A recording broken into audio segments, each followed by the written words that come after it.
Ogma. Well, Twitch chat, hello.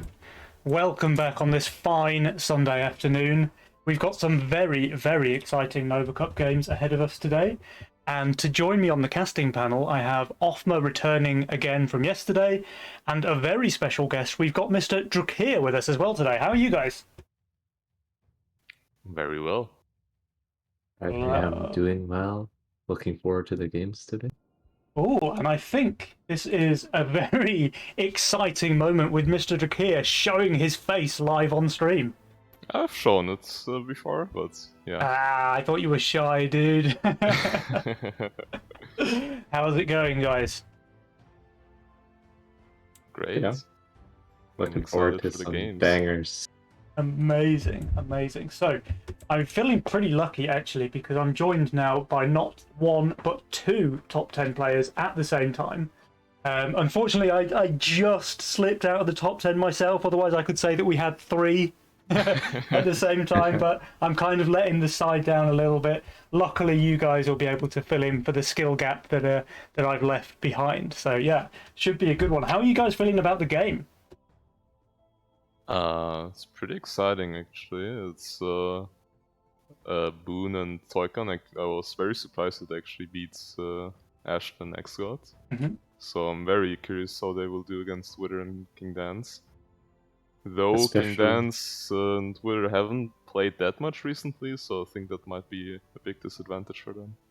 Yeah, they've been kind of slacking a little bit, right? A little bit, yeah. A little bit here and there, but they're still Wither and King. Yeah, so. you can never count. That's for sure. I'm seeing if I can fit you guys on at the same time. It's a little bit tricky with aspect ratios, but... And Boone and Toykan are gonna play YOLO only, so that should be pretty exciting. Balls of steel on those guys. You've got to respect it, right? Yeah, I respect it a lot. You really got to respect it. So... Even Ash didn't keep up with them. Well, that's why he's out of the tournament, you know? He had to cave in and play greed. Wasn't his usual style. Tripped up, fell down, and now Toykan and Boone are in the semi-finals. So we did just catch the end of that on the stream last night with some pretty impressive games. They were 1-1, and then Toykan and Boone just squeezed it out in game number 3. So congrats to those guys. Definitely excited to see whether they can keep up with King and Widdowson today. Have you guys got a favourite? I feel like it's somewhat even actually. Like Toykan and Boone obviously played more recently, so they're probably a bit of the advantage in that case. But King Dance and Wither are just veterans, and they played together so much. Yeah. So it's kind of hard to tell who has the edge here. But I would still slightly favor King Dance and Widdowson, if I'm being honest. I think what you said is pretty important, right? Because if they're on form, I've got to give it to King and Widdowson. Like if they're both on their best game, I favour those guys by 10-20% or so.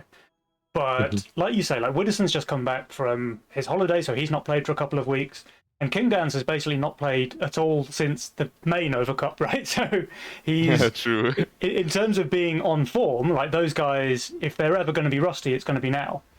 So Toykan and Boone, let's see if they can take advantage of that. Both excellent players in their own right, by the way. Like they're both, I think, currently top 10, or if not currently, then at least normally top 10. So it's not like they've got an easy match by any means. It's going to be a bit of an interesting one. Like, I think I agree with you guys. I would normally give King and Wither the edge, but given that they haven't played that much lately, I think maybe Toykan and Boone are going to take this one. Yeah, and they even have sober Toykan, who's actually a top player in the game. Whoa, oh no. It's Toykan sober, that's it. It's game over, dude. Yeah, let's skip to the finals now. Yeah. Toykan is legitimately a god gamer, by the way. Like, he just doesn't take the game seriously at all. He's just, always drunk, always whatever. And he just plays at the top tier no matter what. So if he has decided to take this one seriously, and he hasn't had a drink today, I think he's going to be pretty dangerous. So exciting to watch this one. Yeah. And Boone has got some style in his play for sure. Yeah, that's pretty sick counterattack play yesterday. And he's definitely, we said they've been playing a lot, so he has a lot of experience in terms of finding ways to win the game that aren't necessarily the easiest lines to see. And it's something he likes to talk about, even when he's like watching games on stream or whether he's playing or himself, he's always trying to find the correct line to win the game. Yeah. And that's really, really important in tournament. Yeah, that counter-attack play that we saw at the back end of the stream yesterday was pretty impressive, right? He saw his opportunity to win on 12, even sending into a double Banana Haven, I think. Is that right? That was the game? Yeah, exactly. Yeah. But he just fully pushed on wave 11, picked counter-attack, got his plus 45 Mythium, and sent something like 700 Mythium on 12, which is too much even for a double Haven. Pretty slick play indeed there from Mr. Boone. I think the more we're talking about it, actually, the more I'm giving a bit of an edge to Boone and Toykin. Yeah, it's really hard to tell. Like, Boone is a very intelligent player, I think. Yeah. So he kind of came out of nowhere, right? Like, I remember on the ladder playing against him, a couple of months ago or whatever. And this is what me and Green or me and Julian will always do. If we're playing against a name we don't recognize, we pretty much just turn on Otis and don't really pay much attention to the game, and then lose 30 elo at the end because we took it for granted, right? yeah.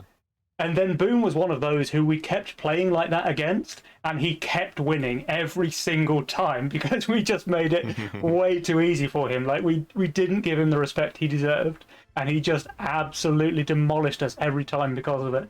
And now he's like top 10, he's made legend, he's done all the rest of it, and he's in the semi-finals of the Nova Cup. So, like, fair play to Mr. Boone.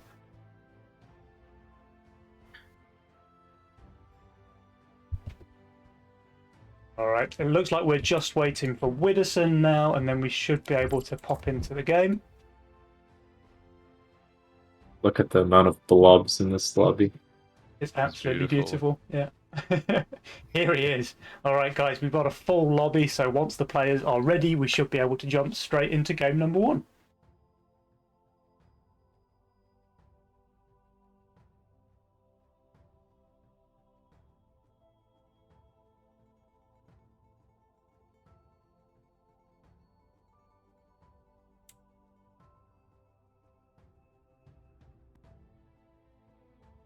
Do you think we'll see many different mastermind options on play today, or do you think it's going to be greed? Yeah, I would assume greed from King and Witter. Yeah. And Ofma, you were saying earlier that Toykin and Boone have already committed to playing YOLO every game, right? And I don't think they're the type of people to back down from that. No. Yeah, plus, they will do it for sure. I was think of the respect that they get as well. Like, if they beat King and Widdowson by playing YOLO only, like, fair play, guys. Yeah. Was hoping to see Boone play Lock and Mask, honestly, but that would also be nice. Yeah. Well, he can just roll it with YOLO, right, and have double the income. Yeah, I mean, you just get lucky. True. It's skill. Pure skill. Of course. Put a Mask with YOLO. It's quite easy. Yeah. The best is when you roll Priestess and Mask with YOLO, and then you just have 7 income with one of the strongest openers in the game anyway. I think Julian managed to do that in the last Nova Cup. Yeah. Just pure skill, guys. Either you've got it or you haven't, right? And I haven't. That's why I'm always on this side of the games. In LHIL, I think he also rolled Halo Steed Boar Mask against us. He's just a god gamer, what can I say? Yeah, I guess we never see his bad YOLO rolls, No. He never gets them. Unless he's queuing with me on ladder, in which case he gets them every single time. And Drachir, you were playing in the final last month, right? How did that feel? Indeed. Does the pressure get to you at all, or is it just like focused all the way? It's somewhat like some pressure, of course, especially playing against King and Witter. Yeah. But like after like the first game, it kind of goes away. I feel like you kind of get used to it. Yeah. Unfortunately for me, the nerves definitely get to me in tournament play. Like I just crumble. Yeah, that's a hard part to overcome. Yeah, and let's be real, I'm not exactly King Dams at the best of times. So when the nerves are on top of it, I just don't perform all that well. Yeah, understandable. But impressive for you guys who are like consistently making it through to the later stages of the Nova Cups. Because this is the 6th one now, and we see a lot of the same faces in the second day. I mean, it is kind of nice to be mixed up every now and then, but there are certain consistent players who are just here like more or less every month. Anyway, guys, that's enough padding from the casters. It is time. Game number 1 is here. June Nova Cup. Let's go.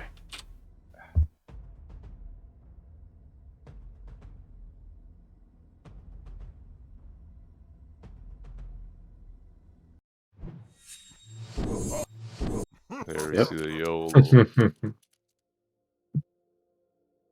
They got decent YOLO rolls. Yeah, 2 content, 2 buzzes. Boons is a little bit sus, but he can go Pyro, so yeah, that'll solve all his problems for the first six waves. And that's what you need, right? Because then you can just re-roll at that point and hope to get something new.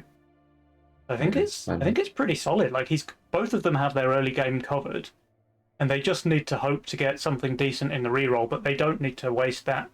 Oh, having said that, Boone has already used his re-roll. Okay. Oh, okay. He must have used it immediately. Oh, you see the snails coming in. Ooh. Interesting. Well, Toyken's going to enjoy that with his Daphne. And unless Boone opens with Consort, he also doesn't have anything that's going to lead to us. And King has got his classic Top Gun. Yeah. The classic. It's got, pretty good roll around the gun.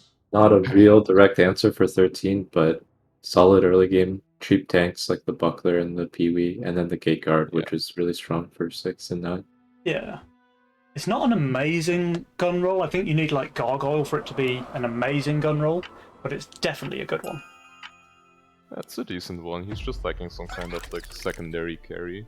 Yeah. Like the Gate Guard is somewhat decent for like the early waves, like 9 or 6, but after like starting like at wave 13, he will start to struggle unless he finds a secondary carry. Yeah. The good thing is they have the eggs, which can manipulate how the sending will happen, so they can try and use them to protect their waves. Oh, by the way, Boone's reroll, by the way, very good actually. Like this looks like a good greed roll. Never mind a YOLO roll. 6 income greed, always fairly strong. Yeah. That's a really good roll, actually. A really good roll. Something to note is Witter's not going to be able to go 5 workers unless he's getting 40 out, and all of these openers are fairly fast. They're going for the snails. So... yeah, okay. Fair enough. So it is somewhat RNG, this setup that Boone can hold. So we have to see how this one goes. I honestly think he sent it just to give Widderson time to get his 40 out. Yeah, I mean, I guess that works too. Yeah. Because otherwise Widderson can't go 5 workers. Oh, never mind, he stays 4. Oh, he's playing it safe, okay. Because the chance of the Green Devil holds and he doesn't get the 40 out, then he's just fucked. Yeah. So he really needs like at least 1 gold here to get this Waltz Maiden. And which he would have gone in, but and there he goes. He pushes the worker as soon as he sees the leak. Yeah, exactly. Very nice.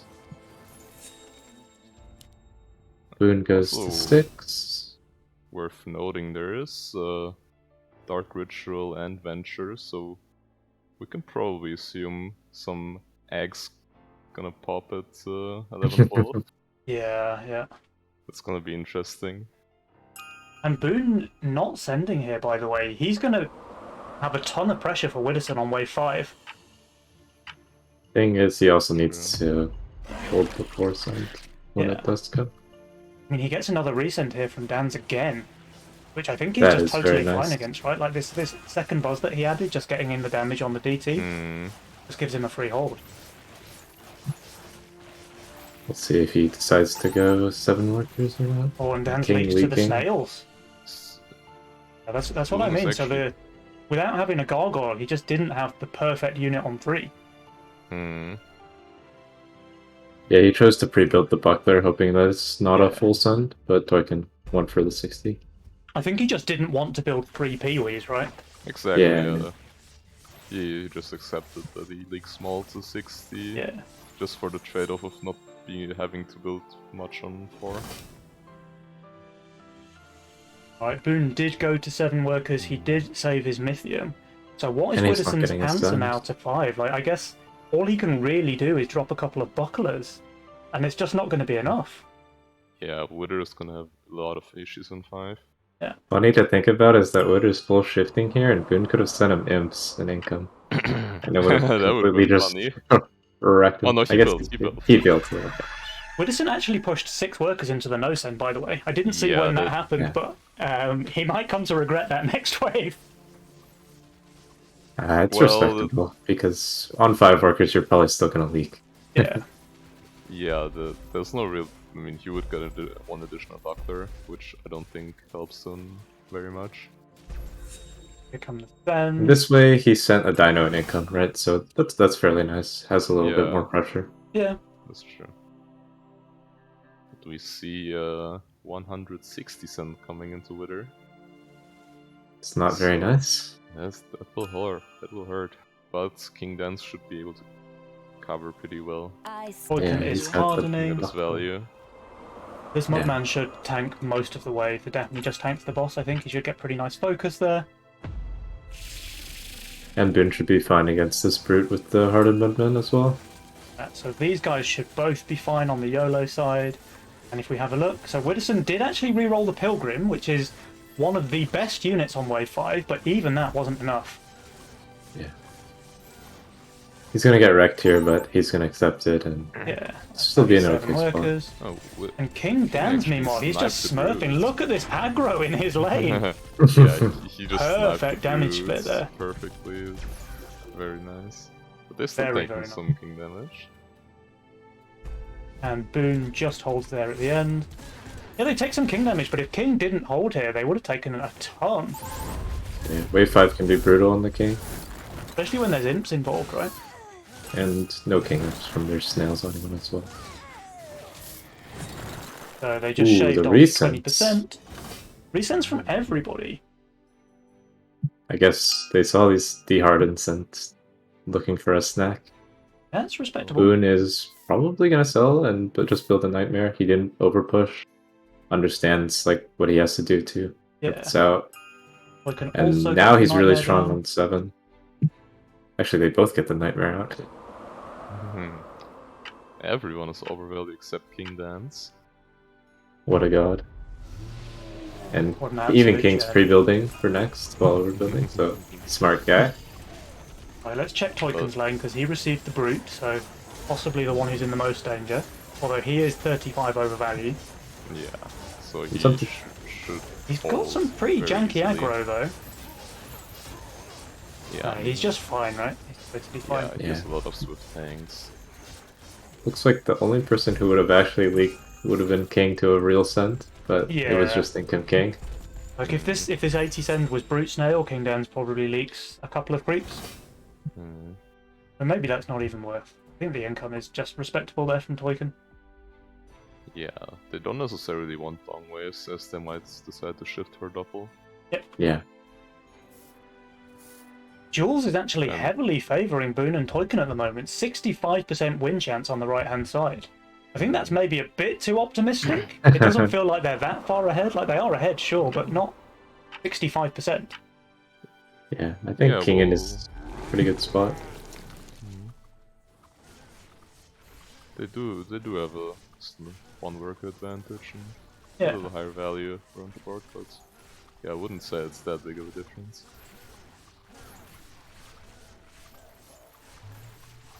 Now, Widdowson, his current build looks really vulnerable on 9, I would say.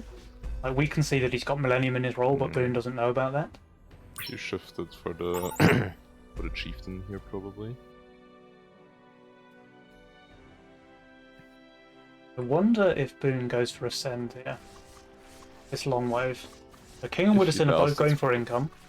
Yeah, they're probably just all going for income, unless they save for 9. Yeah, they're saving for 9. Oh, now this might be a big turning point here, because Boone and Toykin, I expect them both to hold against this income send, and now they're really in the driving seat after this, right? Because they can just do whatever they want. They can push hard workers and go for 9, or they could even just decide to go longer if they want to. Yeah, well, 10 is hard against the Wither and King's build, so 11 would be an option, well, but there is Dark Ritual, so they will probably just decide to go for the 9 send, if I'm being honest. Yeah, I think they also feel that they're not, they don't need to go for anything crazy and starve themselves. They know they're ahead, so they will just try to get a small advantage here, 9 maybe. If it's only small leaks, it's still very fine for them. Yep. And then they can just look for a longer save for like wave 13. I will say King's Ward is getting wrecked by imps pretty hard. That's very true. And I'm not sure if he rerolled yet.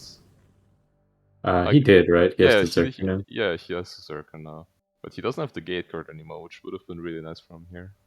Yeah, I mean, best he can do is just some tanks. The imps are very good against King Downs, but he's 1100 value with 3 Royal Guards here. Pair as well. Yeah. Or second pair, that's actually really big. Yeah, that's very big. A lot of imps. And 260 walking into Willison's lane as well. This is going to be an interesting one. Well, but the Ogre going on to the Royal Guards, so that's a bit of a waste of damage there. Don't love the Ogre, considering all the... Oh, it goes down! That was a beautiful Pilgrim. The thing about the Ogre is that it is a lot of king damage when it gets through. Yeah. I mean, he's leaking, but he did really well. Yeah, they did really well, but they're also both leaking, which will result in some king damage and just gives Toykin and Boone a free card to 13 now.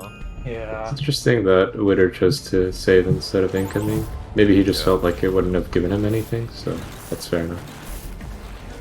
Yeah, well, I'm surprised that he didn't go for king upgrades though, right? Yeah. Alright, let's see what Jules has to say now. 68% for Boone and Toykin. And now I think I'm starting to agree with him. Yeah, now it's looking a lot in Toykin and Boone's they both can get their doppels out here. Yeah. Toykin and Boone both on shutdown as well. Well, Boone is a bit awkward. He was 1 gold off the doppel. He doesn't have a cheap unit to sell. So I think it's fine not to take the doppel as well, right? Because it's kind of weak on 11. Fine. Yeah, Toykin's got this way for sure. Yeah. I really doubt King and Wither will give up the pressure, so they probably won't send 11. Yeah. Because if they do, then it's just really bad for them. At least King and Widdowson have got a really value Dark Ritual. Yeah. That's fair. I also wonder if they might just try to risk it and take the venture. Yeah. Looking at Boone's lane, it looks like they could have claimed a shutdown by sending a dino or 2.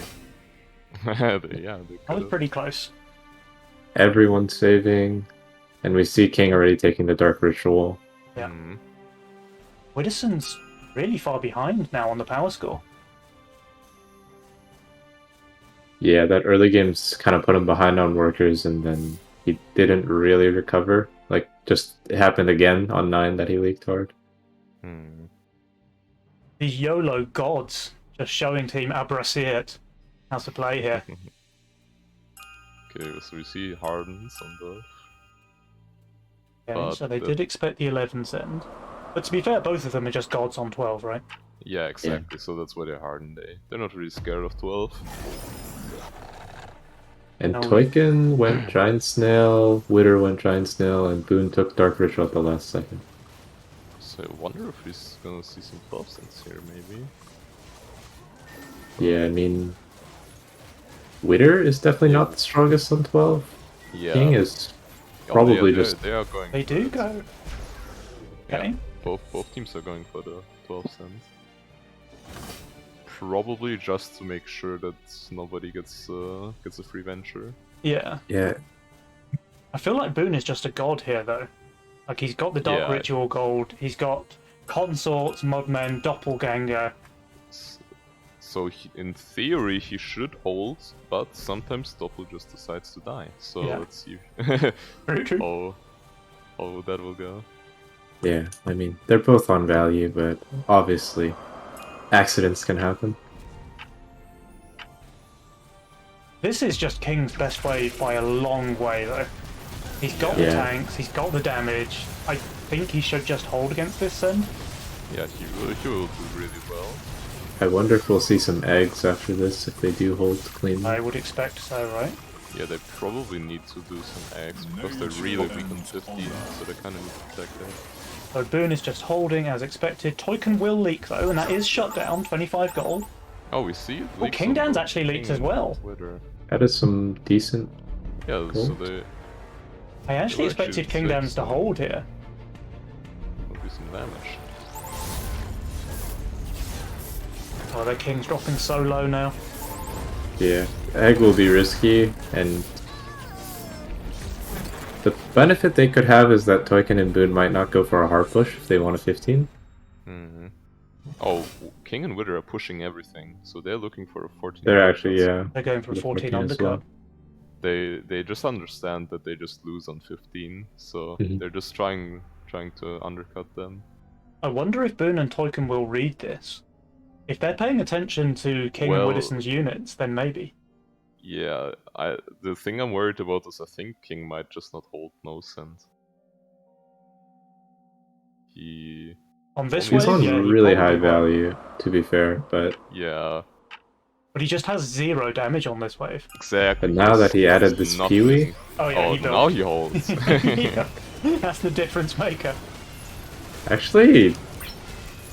Wow. Wither just killed all his DPS. Oh, Wither has a whole lot of DPS roll guards. Oh. He does have the Zerker, I forgot about that. The ones that are still alive in there, yeah. I think if there's a pro league here, Toykan and Boone will read it and they will send. I think if they look at how he's holding, even if he held somehow, this is very suspicious. Yeah, I think they will realize what's happening. Come on. Even with the crazy push. They do. They see it. Yeah, they realize it. So they're just not taking any chances to playing it safe. Because even if the game goes on after this, they're still in a really good position. Well, I'm pretty sure the game doesn't go on after this. This is going to be a race. I don't know which side is going to win, but I'm pretty certain it's a race. I'd love to see Boone and Toykan just harden as well. Yeah, and Boone is even on value to begin with, so that's always a good start. Yeah. And his units are ridiculous. He's over. But Widdison's selling. He's just full pushing everything here. Yeah, fair enough. He's not the holder. Yeah, they don't harden. King isn't either with his value. They were just holding. They were just hoping that they don't receive a send here. Yeah. But well, this is going to be a close one. Widdison obviously first to leak. But King is getting run King down. is going to be second to leak, so that's just game. Yeah. Really well played. I love that King and Widdison played to their outs here with this risky all-in for 14. But good counter read there by Boone and Toykan, not taking chances, going for the send on 14, not saving to 15, and that gives them the win here. Yeah, and a really clean game from Boone, I gotta say. Held every one of the tryhard sends, and leaked Wither really hard. Look at this, 0.6% leak on Boone versus 29.3 on Widdison. Yeah, the wave 5 was just brutal. Boone God Gamer confirmed. Let's flip through some of those waves and have a look. So, Boone leaked a single whale on wave 2. That was the only creep he leaked in the entire game, by the way. And then we see a bit of a leak from King on 3. This massive leak from Widdison on 5. So they take an early advantage off the back of that already. And then they just go straight 9 with this crushing send from both Boone and Toykan. And King and Widdison, both of them actually did quite well against those sends, but they still go down below 50% King HP. Exactly. And then they from never there, had the option to place their eggs, which is yeah, they just really good for them. didn't give when them any you're breathing room, right? behind. They never let off the pressure from Boone and Toykin. Exactly. If they ever go for like income king on any wave, then probably King and Widdowson can just start to build some eggs for a comeback. But they just never gave them that chance. We saw this big send here on 12, almost killing King and Widdowson, and then they just go for this. To be fair, nice call from King and Widdowson to do this all-in play for 14. They know this is their one chance to win, and they go for it. Didn't work out this time, but that doesn't mean it's not a good play. Toykin and Boone made a good read there. They do go for the try-hard send on 14, and that's enough to give them the win. So well played, Boone and Toykin. Now 1-0 up against King and Widdowson. I'm just wondering if they would have sent 14 if Widder didn't leak. 13. Yeah. It can be tough, but I think if you see someone holding like very, very barely, it crosses your mind. very much does. Because I will say most people do not go for overbuild full shifts, which can be really powerful if you do trick people descending into you, but it's just really risky if you don't know exactly what's going to happen, or maybe your main carry gets sniped while you're doing it. Yeah.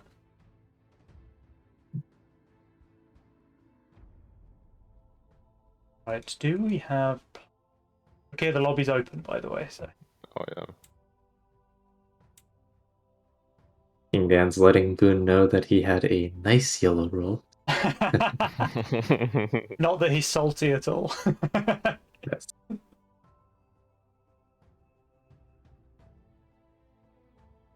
So I was starting to persuade myself that Boone and Toykin were favoured before the start of Game 1. And now after seeing how well they played there, I actually give them a pretty decent edge to take the series. Like King Dans and Widdowson are going to need to improve their play a little bit to bring this one back, I think. I think one thing just from the early game that might change is in that game, King like DT'd Boone on 3. And that just let Boone straight 5 on Widder, so we might see a little more caution, knowing that Boone is someone who's willing to just skip 3 and go straight 5. Yeah, absolutely. We see some interesting yellow rolls, not nearly as crazy, but... Yeah, well, Boone at least has the Zerker with the Serpent, so that's a decent start for him. But he's got other options as well, like Necromartyr and Infiltrator is a very solid pairing. True. The problem for him is that every single one of his units are Swift or Arcane, which can be a problem on waves that deal pierce damage. True. He'll have to reroll at some point. It's just... Oh, he has gone through a Wave 1 reroll already. I don't think we can see his new units yet. We can't. Yeah, sort of Toykin. But probably both of them searching for tier 1 units, or certainly for Boone, he's looking for a natural or a fortified tank. And Toykin's got one of his favorite units, the Elite Archer, so I would imagine he's trying to play something around the Elite Archer in the Infiltrator early game. Yeah. Yeah, and there's Sorcerer, so I'm pretty sure. Oh yeah, for sure. He's gonna play the Elite Archer. And we see Widder has the option to take Elite Archer as well. And he has some solid units with it as well. The Poly... Boone's actually going for Infiltrator and Serpent. Oh no, he changed his mind, he's back to the cat. So this would leak pretty badly versus a snail, but King Dan's goes for the king upgrade this time. Yeah, Boone didn't really find anything good in his reroll, it seems, so... He's got the Leviathans for his fortified tank. With no flying synergy. Toykin did get tier 1, by the way. He got the Seedling, which is actually very, very strong, I think. Toykin has a really great roll now. Yeah. He has answers for every single wave. Maybe we'll see a little bit of a Starvey from Boone to try and enable Toykin to carry with this roll. Even that Graal as well, giving him options to go for an easy Sovereign or Banana Punk whenever he wants one of those. Yeah, it also solves his problem of having no Arcane tank, which will be really helpful on 14-15. Yeah, true. Who needs Arcane when you've got Ocean Templar, right? Yep. On the other hand, we had some pretty high push openers. Like King will probably go 6 workers after this. And Witter, of course, with the 5 worker Angler boys. Widdowson is being tested here. Splits. Yeah, he went for the Angler split, which was pretty smart. Because if you put the Angler behind the Walshun, then there's a chance it doesn't tank, which would result in a leak here. But this way it should just hold, I think. Walshun did face tank, but he should be okay. Actually, this one's going to win the split fight and then come over to help. I think that's just enough, right? It's a beautiful split by Witter. Yeah, very, very good call there. Look at that damage split. Absolutely perfect for him. He couldn't ask for better than that. And now he's 6 workers with anglers. Wow, 6 workers, that is... And Boone is not sending, so he's getting rewarded for that super push. Yeah. But Boone did go for a resend here. If he goes for a second snail, I think Widdowson will leak pretty badly. Yeah, if he does go for the second snail, then it will be a bit of an issue. Well, he's got the 20 Mythium. Is he going to go for it? Let's see. Come on, Boone and Toykan, go for your full sends. No, they don't. Toykan went for it, but Boone didn't. But yeah, with the Koi there, he's gonna clap this send, I think. Yeah. Well, Widdowson's going to be very relieved not to get the second snail there. He would have been in so much trouble. Yeah. And this time around, we have the saves on 3 from Witter and King. So now they have all the pressure. Probably looking for a 5 send. Here, though. It's not the worst leak. He's still clearing up a couple of things with a serpent there, 33%. And Widdowson, can the Shroom out-heal these creeps? I think it can. It can. So I'm very surprised King leaked there, actually. Yeah. Because I'm pretty sure the Fire Archer holds 60 as well. Yeah, like, or which is less value, even. I think his Serpent just didn't tank any of the wave. Yeah, it only pulled 1 creep. So the Bone Crusher died too quickly, it didn't get enough value out of his creature. Put away 4 Imps and Dino Snail. Imps on 4, that is a tricky one to hold. Yeah, Imps into Toykan. Well, and all his tanks kind of for this wave are natural. And do you know what he could do? He could sell a Seedling and just get a second Archer. That would be pretty crazy. Or he's going for the Growl, probably. He's going to go for the Growl, but then that's going to bite him when these Imps walk into the lane. This would be the right play if you expect a 5 send. Yeah. Exactly. But... And if those Imps get to the King, it's going to hurt. Oh, for sure. Imps on 4 is going to deal serious King damage. The Archer is doing a good job of off-tanking one of the Imps. One of the Imps, yeah. Oh wow, Tolkien's actually doing really well. He's doing really well, but... 44% there. But Boone's just full. God Gamer? Boone's just full holding. And actually, Kingdan's leaks nearly as much, and Widdowson's leaking too. Oh. So they're going to take more King damage here from the income sends. They will. Because Boone's going to clear up both of these chickens. He won't kill the Imps, but that's fine. They do have the worker lead now with King on 8 workers. But they did take more King damage, so... They did. It's still pretty close. But Jules already giving the edge over to Boone and Toykan once again. But to be fair, Toykan does have the Chloro Pixie, so he does somewhat have like a... Ah, yeah, fair enough. And we see Boone go to 8 now. Yeah. He is getting a resend, but he's fairly close to value, even with all these Swift Arcane units. It should be okay. Yeah, maybe he should have considered boosting that Infiltrator. Ooh, he's getting 80 actually. Resend. This is going to be trouble now for Boone. Yeah, he really had to boost that Infiltrator to get the Scorpion King as quick as possible. He's going to leak pretty decently here, I think. On the plus side, Toykan will actually cover easily. That helps. He's gonna snack both the DTs. I don't think he's gonna get that one. That's a little bit unfortunate there. I may have lied about that. I think you jinxed it, dude. The Caster Curse. So Boone going for the 53% leak. I think King will be happy with that result.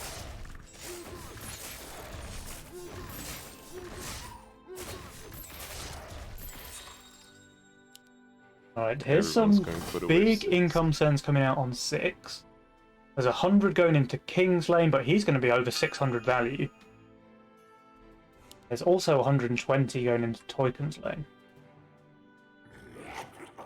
It'd be fine for King if he just upgrades this, or he's... Oh, he's just going for the Avenger. Okay, well then he's for sure going to be fine here. He's definitely... Yeah, so Toyken is going to be very happy with this Cannoneer here. Using the Fire Archer for its intended purpose. Pawn Chop. Of course. And there's also an Avenger. So he'll just be fine as well. But Toyken kind of ready. He actually adds a King up into that send there, so he doesn't decide to go for a leak against King, knowing that he's shifted on 5. Toyken also holding his own lane very comfortably against the Cannoneer King ups from Widdowson. Now we see some aggressive pushes from everyone, going up to 10.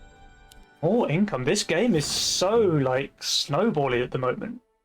This is just the opposite of some of the games we saw yesterday, which were very, like, starvy.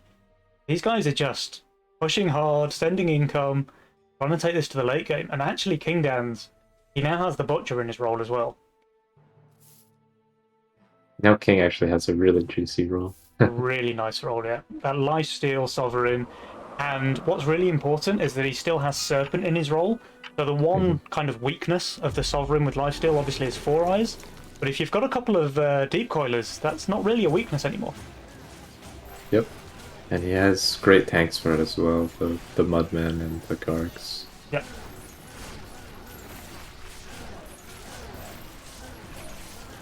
Alright, this game is looking really even between the two teams. We've got almost identical workers on both sides. Very, very similar income levels as well. Just too close to call right now. Yeah, both teams are just playing really calculated, going for income king a lot. Yeah.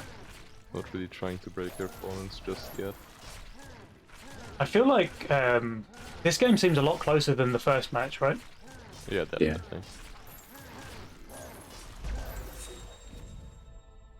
So far, there hasn't been a pressure lead either way, besides that big 4-cent, which ended up not working out. So and in fact, Dan's value is actually very low here. Yeah, he's only getting an income send. I think he's completely fine with this deep coiler. It's just going to snack the wave. Yeah, he's really strong here, but I would have liked to see something like maybe a mole from Toyken just to gut check him, because it's not gonna the little income you lose isn't that bad compared to testing a king to make sure he has a real answer that isn't just the coiler. Yeah, definitely would have been worth it to try that. But it still might result in a leak this time. The coiler is taking some focus, getting turned on. This split gargoyle is just... Oh, now the coiler is getting attacked. I think it doesn't matter. I think he's killed enough already. Yeah, he did. Might leak like 1 creep or something. It's nothing big. Well, the Avenger's about to pop off. Here he goes with his bam bam bams. That's an easy hold. And the little Bone Warrior. Yeah, support damage. He's helping guys. We see double imp. Double imp, and how is Boone going to cope with this? He does not have great units for this wave, but... Yes. Well, he's building his fortified tank. Think he might just... yeah, he probably needs to build those Tempests just for tank value, which kind of sucks for him. He can't afford it though. He needed to send like a 40 cent here to be able to get the Tempest. The Millennium, sorry. 3... Oh yeah, the Millennium, yeah. Yeah. I don't think 3 Tempests are going to help him very much here against this 260 send on 9. Yeah, that is very rough. He has at least got one of them to tank a little bit, so the Orchid can deal some damage. Yeah, he's protecting his Orchid really well. But actually this is exactly what Ofma said at the start of the game, right? Boone just doesn't have units that aren't Swift and Arcane, so he's very vulnerable on Pierce Waves. King has spotted that and punished him for it. The thing is, when you know your opponent is playing yellow, you can start to figure out that they don't have an answer for some waves. Yeah. And then you can really target. The silver lining is that this leak will kill Toyken's double Pixie, so that's 16 more Mythium for him. And speaking of Mythium, they have quite a bit. They have quite a bit, yeah. And he's about to get all of the... and he's only got 2 pixies. Oh, I've got to point this out, actually, in Toyken's lane. This bonk placement here is going to make it really difficult for him to kill those pixies. Yeah, I actually really don't like that. I feel like he should have built his bonk here and just had a split only full of pixies. Yeah, it is rough with the archer because you kind of want a lot of tank value in the split with the archer, so you buy time for the archer. I mean, that's true, but you can maybe achieve the same just by having like 5 pixies there to delay. Yeah, but those aren't really very stat efficient. Yeah. So I guess you could go for like a low worker full pixie build, which is kind of awkward. So maybe he just doesn't really care about the pixie value that much. But right now he's got 200 gold worth of units that are low statted and are not giving him Mythium. Yeah, it's suboptimal. Big sense. Big sense. So income only from King and Widdowson. Expect some king upgrades as well. But we have full tryhard sends from Boone and Toyken. There's 4 Eyes going into Widdowson's lane. There's Ghost Knight going into Kingdan's lane. GK snailed, which is, I guess, fair enough since King already showed his upper split. He already has a high split. Yeah. Keep in one for the he just turned into a crusher. Yeah. So and we see the wolf. Widdowson's actually going to be on value. The problem is his value is slightly fake on 11. Yeah, with the kingpins. Yeah, and he's not even getting a full orchid boost, which is really nice, and I'm fairly certain the Seraphim is gonna die. Yeah, that probably just dies there. Yeah. So it's not looking too good for Witter there. The pull helps. The pull runs definitely helps. Let's see if he gets on the 4 Eyes, because if he does, then he can stun it and take out all of that damage. Oh, he's not on the 4 Eyes yet. And now he is. Let's see if he gets some stuns in. Oh, he's really unlucky. 4 he has hits. missed it. 4 hits it took to get a stun. And he gets that 80% lead there. Oh, and the Ghost Knight is staying alive? Or is it? Oh, the Dark Knight killed the Ghost Knight! What a hero! Beautiful. And unsurprisingly, Boone got wrecked on the Pierce wave. Yeah, once again. And even the worst part about his build is that DTs completely destroy him in ranged waves. Like, he literally can't do anything. Yeah, he just can't do anything, right? The Tempest they do come lose out all ahead, of their though. value. The Tempest lose all of their value, but also his boost loses all of its value against DTs as well. It's just such a value send. We see 14 cents? It's interesting you put the Pulverize on the Arcades. I don't think I've seen that one before. I have done it a great time by accident? Yeah, maybe he tried to boost it and he did it. Yeah, like that is entirely possible considering he has a Millennium in his role. Yeah. I think maybe he just wanted some value for Wave 11, right? Like he's expecting... That would be fair. They only received income and he still leaked half the wave. Yeah, that's true.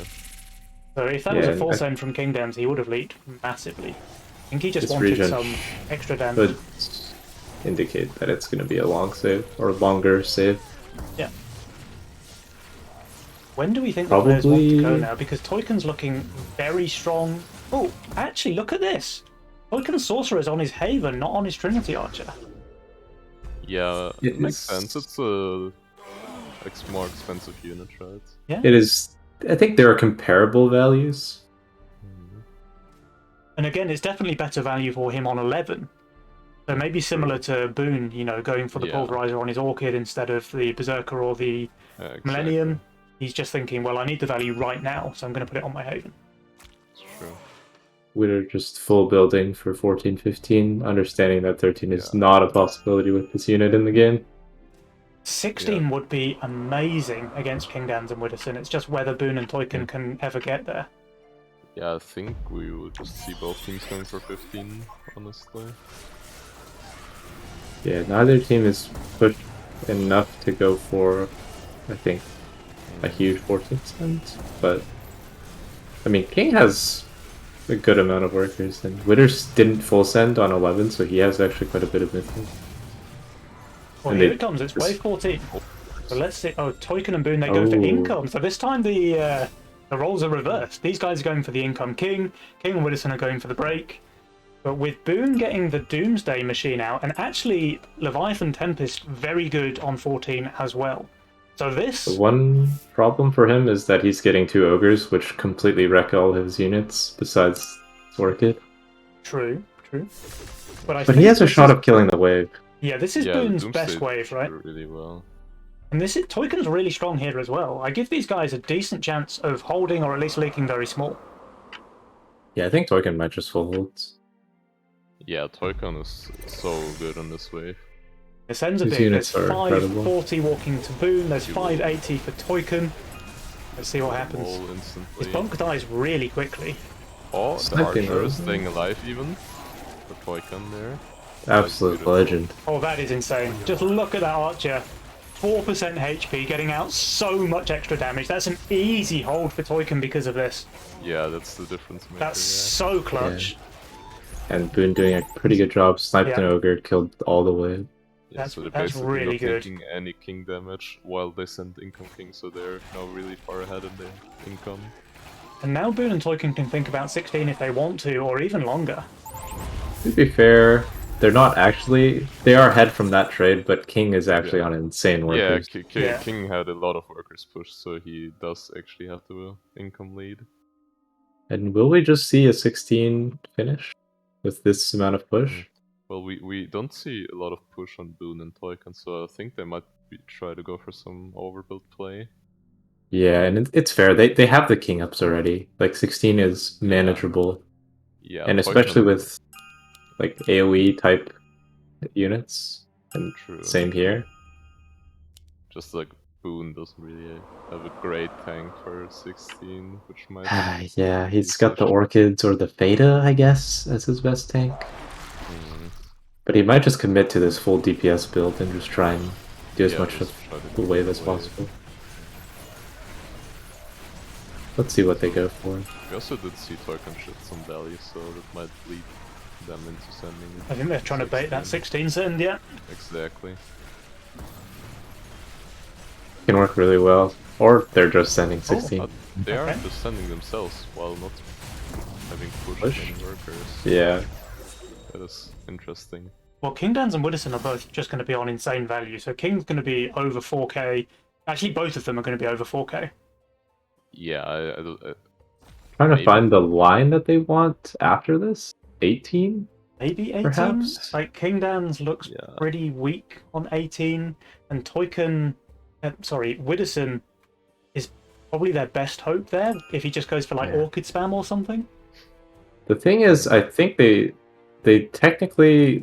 might have noticed that King literally has no damage in his role besides Sovereign and Coilers. Yeah. So like scaling the game out isn't the worst idea.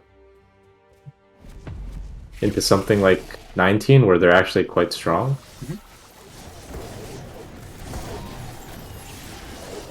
But Boone, he gets 620 here, so he's got the biggest send to deal with. He also has the lowest value in the game right now. So I think Boone's going to be in a little bit of trouble here. He's getting wrecked, killed maybe half the wave and some of the sends, but 96%, but Toyken holds very comfortably. Yeah. Problem is he now has another entire wave to deal with in mid. Meanwhile, King and Widdowson both holding. Yep. So we already see Boone having I mean, he didn't really get much gold, but he already pushed everything he got, so yeah. Maybe they will look for some kind of full push on Boone. I think they have to go for 18 now if Boone's full pushing, right? Yeah. I think they're just going for the full push. Oh, no, Boone stopped pushing. I will say overbuilding is a bit of a challenge for Boone. Yeah, it's really hard to overbuild with his units. Doesn't really have any strong waves. We see both players prepping for 19, and we do see some overbuilding from King, and not necessarily overbuilding from Widdowson. He's actually pushed quite aggressively. I think they know that Toyken is the threat on 19, right? Because Toyken has Trinity Archers, he's got Havens, and Boone just has no hope on 19. He's got the Leviathan Tempest, which is really good, but just nothing to tank for it, and no other damage either. Yeah. Something to note, Twitter is hiding his havens. So he does have actually a really good tank for 19 that he just isn't showing. But he does already have like 1000 value committed into damage. 18 is the call. Yeah. So will they match or will they stay? So Toykan has a decent shot at holding 18, but Boone not so much. Boone won't hold any wave at this point. Yeah. He has Fadas, which give him a chance to kill something, but Okay, so 2 Doomsdays. Toykan is going for the Haven. Oh. Let's Yeah. see. Well, this is clutch now. I really hope. And Boone is also fully building for 19. Uh-oh. Yeah. Uh-oh. This might get a bit sketchy. Because he could have dropped a Fatalizer here. Yeah, well, we at least need those Orchid boosted. Yeah, definitely. We definitely don't want to see 700 gold shifted either. No, Yeah, Toykan, you've got to build, mate. Yeah, okay, fair enough. Okay, he's boosted. Come on, this one too. Come on, boost it, Toykan. Come on. No, he's so great. Oh, yeah, he he did it. And okay, let's see. Let's see whether or not wave 18 is still a wave. We're about to find out. Because by rights, the game should be over here. Okay, so he has killed half the wave. Killed half, but only half. Boone is killing 2 Boone's creeps. leaking everything. Oh, sorry. He did get 2. Impressive. Toykan is leaking as well. Does he get another chief? He does. But he's never killing that one. They do have some king, and those well chiefs do not do a lot of damage to the king, but there's single target 3 4 eyes and 2 shamans. Yeah. That is a decent amount of king damage. I wonder what if they do. They probably just go for the 19th yard as well. They do. Yeah. And this is the problem with 18 right now. It just doesn't do enough single target damage. So even though these were 2 huge leaks, they survive. You know, and they survive with 13% king HP remaining. We'll see the reads, but Toykan will just clap this recent without even trying, really. Yeah. Yeah. The problem I could foresee if somehow Witter and King live this, these builds are not the best on 20 and 21. Yeah. Well, Boone did go for a heavy push, so he will leak a lot here to that resend. So there will be a race, most likely. It's going to be a race, but the problem is that King is the one that's holding the longest, I feel like, on the left side. Now, I think Toykan will just full holds. Yeah. So there's probably just up to how long Toykan can stall in the middle. I don't know if King can full hold though. Like, he's got the tank value with those 4 hardened columns, but he just doesn't have very much damage, is the problem. Yeah, that is his issue. And there's a lot of impact damage. Yeah. Only the Coilers refuse. The Coilers are surviving forever though, that's pretty clutch. Yeah, that is true. Now Boone, obviously he's leaking everything. Toykan holds. Is holding, but not as good as I would have expected. Look at Witter holding exceptionally well. He's doing insanely well against Boone's suicide push. Oh wow. Yeah. The 9 creeps, they're going to survive this though. And Toykan and Boone are not. They will survive this, and Toykan will not be able to cover this in the middle. So... Yeah, so this is King and Widderson. GG! That was a very close game. That was super close. Like, it was so back and forth. There was maybe a small lead for Boone and Toykan when they held this big send on wave 4 and actually got more damage done to King and Widderson with their income. It felt like they'd taken a lead there. But then Boone leaks hard on 5 to an income resend, and the game is straight back to even, and then it's just back and forth, back and forth. We get this big leak on Boone on 9, and again on 11 versus pure income there from King Dance. Yeah, it's tough that King was given that free push into Boone's weak wave, and just completely destroyed him. Yeah, but that DT send, like you said, Ofma, was just perfect against Boone on 11. Like, even though it's full income, it's actually a very, very good send against what Boone has on the table. Because the Tempest gets 0 value from their passive, the boosted Orchid gets 0 value from the boost, and we see it there. He leaks 75% while being pretty much on value. He actually leaks more creeps than both King and Widderson against the full sends that they received. Yeah, that was very rough for him. And from that point, I feel like King and Widderson were just in the lead. Yeah, King just had a really high work advantage. Yeah. Just pushed a lot, punished Boone on every cent he did. I think the 14 trade was good for Boone and Toykin, where they sent income King and pretty much held their full sends there. But in the end, I feel like the rolls kind of let them down. Like, Boone's just had gaping holes in his roll. He just didn't have any fortified or natural units at all. Was very weak on like 16 and obviously on 19. But yeah, I mean, it was a super close game. Yeah. That was a really nice hold by Witter. Yeah, King Dance was actually almost on belly on 19. Yeah, he was, yeah. And just his units... Yeah, his units see a Ghost Knight and just fall over. But he had the Coilers at least to kill a lot of the wave, which was really important. Widdowson was actually more undervalued than King Dance and held much better. Yeah, the two Havens out of nowhere really helped them. Yeah. And the Ocean Templar on the Kingpins was fantastic as well. Because remember, Wave 19's doing split damage now. So anything that has regen or lifesteal is just getting a lot more value because it's not being focused down the way it used to. True. But yeah, so guys, we've got a tied series on our hands. It's time to go into game number 3. Bit of a banger. Oh, absolutely. I would not expect Boone and Toykin to go back on their word. So let's hope for some... They've got to YOLO it, right? Yeah. They have to. They have to. Boone asked them, you like this one too? Alright, looks like the players need a couple of minutes. So I might take the time to just run and grab some water while we wait for that. And I will be back in 1 second, guys. Feel free to talk to the stream or take a break yourselves if needed.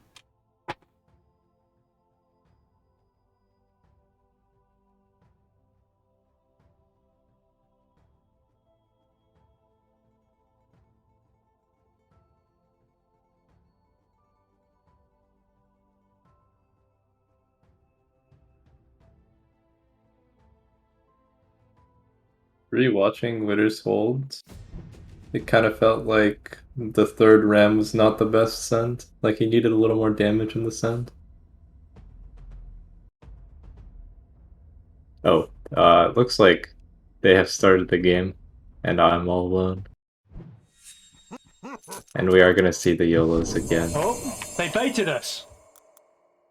Yes, they pulled the fast one. The players baited us, guys. So they said 2 minutes and then they started. All right. So a bit sooner than expected, we're here with game number 3, the deciding match now between Abrasiet on the left and Drinking Over Winning on the right, who, by the way, did stick to their word. We have a double YOLO once again in this critical match. So Boone and Toykin, respect. Boone has managed to locate a fortified unit and a natural unit this time around. That's just overpowered. How can he possibly lose? Yeah, and Toykin actually has a pretty juicy Poda roll. Not the Poda Mask, but, you know, Poda Daphne is the very powerful, and the Peewees are a fairly cheap tank. King Dan's role is actually looking pretty janky to me. Like, look at that. He's just... I guess it's Devilfish on 3, and then 5 looks kind of weird. I think he's going to kind of struggle to build through the early stages of the game. Like, obviously, once he gets past, like, 11 or 12, it's easy because he's got enough gold to build one of those tier 6s every wave. But... oh my lord.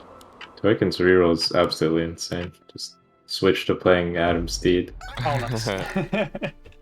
No weak waves, by the way. True. And we see the Green Devil Consort from Witter. Also a very solid opener. Yep. Widdowson actually has the opposite role of King then. So King has this super greedy role where it's all very high end. And Widdowson has a very early game focused role there. His most expensive unit is an elite archer.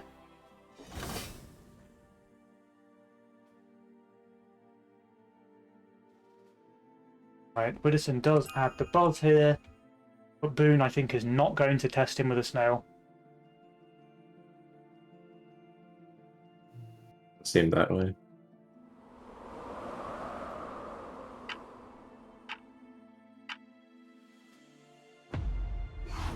Alright, everybody saves. So King will not be able to get a double fish on 3, so he's just gonna go for 3 peewees, which might hurt him later. I think 3 peewees... Yeah, it should give him the hold on 3. But we saw last game he actually chose to accept the leak because he didn't want to have, like, the triple peewee board. But this time he doesn't have another option. No, he doesn't. He has to do it. He has to build those 3 peewees. Yeah, and he doesn't have a reroll. Or actually, he got the 40 odds. Okay. Widdowson went 6 workers even without the send, by the way. Yep, and he's only getting this DT again, so he should be fine. Oh, did King receive a snail or something? I can't. I was just wondering how he got that. Yeah, I'm trying to understand as well. I think the wave was just long enough that he got his 40 out before income. Interesting. Oh, Boone did send the 60, by the way. He added the snail, and that might be enough to cause a leak. It looks like it will be. Well, I mean, the Green Devil cleans up as soon as the DT goes down. But I think the DT did its job. Yeah. Yeah, he does get a leak. Not bad. That's a big leak there. 61% into a Green Devil. Oh my lord, Boone just went 7 workers? Yeah. Buddha also went for 7 workers, so he can...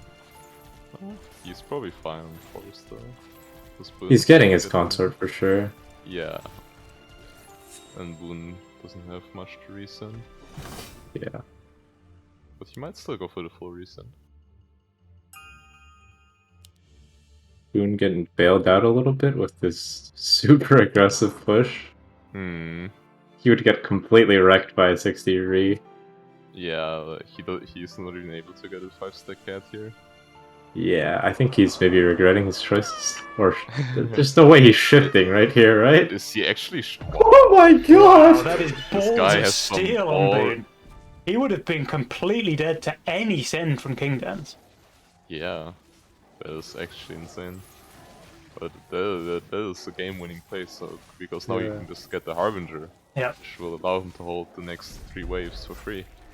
I feel like when you're playing YOLO, you kind of have to make plays like that every now and then, right? Yeah. Because your roll is just going to be a bit more janky than usual. Unless he's just leaking to no send. I think he is just leaking to no send, but hopefully he should still have enough gold. Yeah, he'll need to income send. Yeah, he definitely needs to send.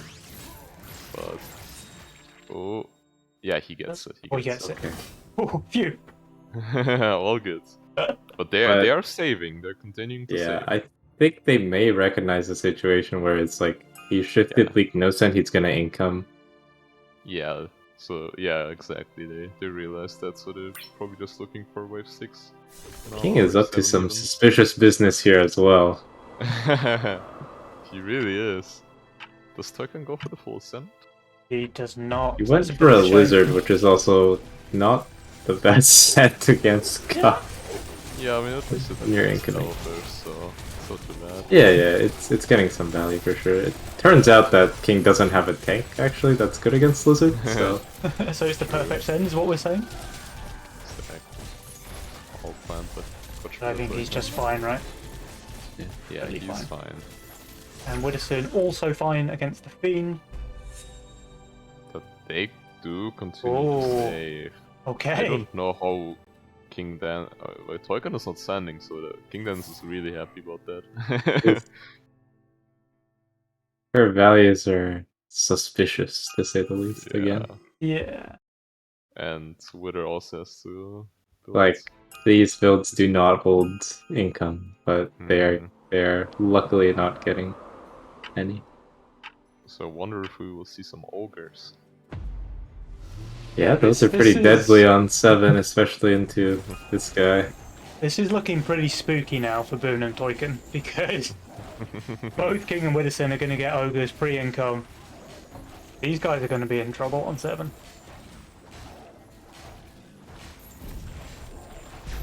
I'm going to hover over the send area for when the yellow guys arrive. There's one. There's two. Oh god. Oh It's dear. gonna be brutal. It's all ogre. So... But Ooh, does he go for the read with Yuzora, maybe? probably. He's hardened the Mudman. I mean, you're trying, but I don't know it's going to be enough. I think Boone should realize that the only 2 cents that he will receive is either 3 Brutes or Ogre, so he should definitely go for the Yuzora here. He's just stacking his cats. It's not going to be enough, I'm afraid. Yeah. This ogre is gonna go 1 cat, 2 cat, 3 cat, and just wreck us. Oh, he's actually just going... He's focusing it. Oh no, the cat focuses it. Oh no, does he kill it? He has to kill it now, otherwise he's just leaking 100%. Wait, I think wait, he's gonna full hold! Wait, he's full holding that almost, or? Oh. No. Like, he won't that is a full hold in my book. Yeah. Toiken there, 72% in his lane. Boone 70%. Okay, that's definitely not the full hold. Wow. Oh. That's very important. Widdowson leaks 30% to the ogre, the brute, sorry, in his lane. And King Dan's is fully holding with his boosted veteran. So, right side, the king is dropping. But this could have been much worse. Yes, the second ogre on the king would have maybe put them at like 40% or something. Oh yeah. They're maybe getting a bit bailed out, but they'll take it for sure. 58% there, yeah. But Jules is heavily favouring King Dan's and Widdowson at this point. Yeah, and again, King is just really ahead. His super greed in the mid game, and he never got punished. Yeah. I really like his butcher positioning. Yeah, he's going for what, like Phoenix Bunk? Yeah, Phoenix Bunk, yeah. That's actually a pretty cool setup. Yeah, it's a pretty interesting build that only happens because of building close to the top, where you can put melee units right next to ranged ones and still get the dump to tank. Yeah.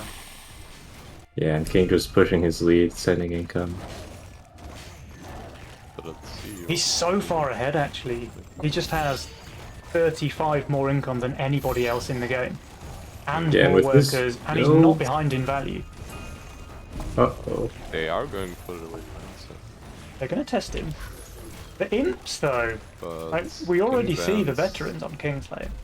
Yeah, and you also might have a bunk if he sends again. Oh, and Boone actually King's Dino King up Oh, him 50% here. Wow. Yeah, a little unlucky. The Dino his cat getting stuck on the Dino forever. Wow, that's too bad there for Boone. 50% against a single Dino. That's just not it. Yeah, and gonna be another income from Witter and King. Or is King actually saving? He is. Oh, he already got the bunk, I see. So yeah, he didn't need the income. He might go for King upgrades if he feels like it, but probably he's just gonna save. I mean, he's pretty much on value there. He's minus 90. Widdowson, he's going to be about the same when he finishes building. Yeah, he can get the Samurai, he could get the Orchid. He has lots of options. Yeah. And he'll go for the easiest one, which is building the unit that is doubly good typing. Yeah. That's kind of his only unit, though, for Wave 9. Oh, he has the Orchid, which is really strong as well. It's only an infiltrator, though. Yeah, like if he decided to upgrade it. I see. Straight onto the Brute. God Gamer. Absolutely. Another Brute is getting pinged at least? Yeah, it'll get focused now. The Samurai is doing some pretty nice damage. The Samurai's living forever. Yeah, he's getting same value out of that. He will leak the rest now. But King, he's leaking small as well over here. So 60% from Widdowson, 42 from King. This is a bit of damage done here. He'll take that and Toiken holding his sons. King now has the huge lead of having 200 Mythium in the bank. Yeah. So I wonder when King will decide to send. Yeah, okay, he Wait, 10? decides to 10. Yep. That makes sense. Boone does have a Berserker in his role. He does have Berserker, yeah. He might be able to get 2 Zerkers out if he decides to sell a cat. But maybe... Okay. See what he goes for. He's got to build for Wave 10 here. If he thinks the turn's coming 11 or 12 and builds incorrectly, he's going to just be in a ton of trouble. And there's the fire. That is pretty good against an ogre, but It's not tanking though. He's got the but higher he, split. Oh. he's greeting the positioning for wave 11. Oh no! So this is gonna be very bad for Boone. He's read it wrong. He's read it wrong. And Toykan... Okay, Toykan will hold. He's got double Daphnes here. But... this is just... Boone is dead here. Yeah, He's gonna go for it. Alive. It's very suboptimal. Going for a bit of a leak, to say the A least. bit of a leak. Yeah. This is also a leak on Toykan's side. Oh wow. Daphnes. Oops. Yes, he just had no tanks. Because his Mudman was Are dehardened. really close to dying here, actually. I think they just die. That's a full HP just ogre. dead. That is crazy. So after a super close game 2, it looks like Widdowson and Kingdance are just taking no prisoners here in game 3. This is a very, very... Okay. Okay, they do stay alive for a very, 40 very HP. easy survival by Toykan and Boone is what I was going to say. But Quick, they need to put that region in now. but what is their play now? Yeah. They have some Mythium, King. they have some workers. Can I just ask, really... like, what the hell is going on in this game for Kingdance to not be on fire? Yeah, I'm not too sure either. I mean, I guess it's the Mythium they have? yeah, they have a Mythium advantage, so... Pawn shop opened up. It feels like King is leagues ahead in this game. Yeah, How can he not be on shutdown? Yeah, he should be. So you're targeting like maybe 13 on Witter's lane, but how would King ever leak 13? Like he would need King double just showed 4-eye. his Firelord, right? So they didn't know he had that before. Yeah. And maybe they were thinking 13 looked really good against King's Gun and Bunk, which it did. But obviously now he's going to have a Lifesteal Phoenix. So what are you going to do, guys? The problem is they can't leak. That is their issue. So even if they're strong on a wave, they need to really hold the wave. Yeah. And their values are going to drop. And King and Witter are going to be fine to save with them. King and Widdowson are both on value already. Yeah. Mm-hmm. Their income is actually doing wonders for them. Yeah. Boom. Building for this wave, as expected. Kingdan's now finally on shutdown.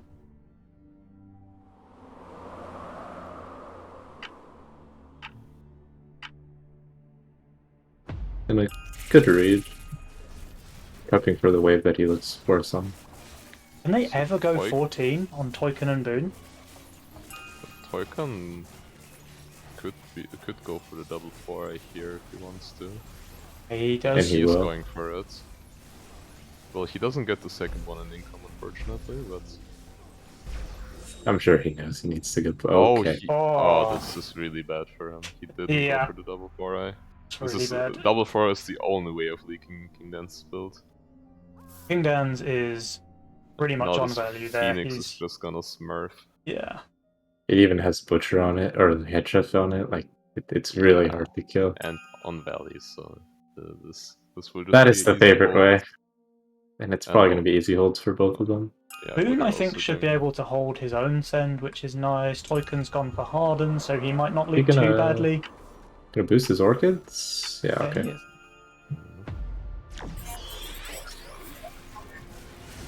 Yeah, and look at this. With only the single 4-eyes, it doesn't attack the Phoenix, ever. In fact, and the Phoenix is just on 0 mana, doing a million DPS there. In fact, let's click onto King's Lane. We can see how much damage his Phoenix is doing. Now the 4-eyes is on it, but it's getting sniped. Oh. And Yeah, he even has a little actually- backup Fire Lord. Yeah, the backup Firelord there. But even, meanwhile, Widdowson's holding his own lane. Okay, we see one creep and the 4-eye going through. We have to remember that they are literally Yeah. 1 HP, so I I don't think think this that might kill them. this This will might kill just them, kill them. actually. Yep. Oh wow. Oh that no, is the sad. split tanking, is it enough? Just one It's 4-eye never enough. The 4-eyes is going to kill them. King. Bang! There it is! Victory. Well, very, very close games. That's a sad way to lose a game there for Boone and Toykan, but fair play to those guys. sticking to their guns, double YOLO, all 3 matches in the semi-final of the Nova Cup. Respect, guys. But yeah, this game felt very one-sided for King and Widdowson. Yeah, this game was just so much in King's favor. Yeah. Yeah, when you look it over, King pushed 2 workers on 4 to a snail with no tanks in its role. Yeah. Like, he was undervalued for 5, 6, and 7.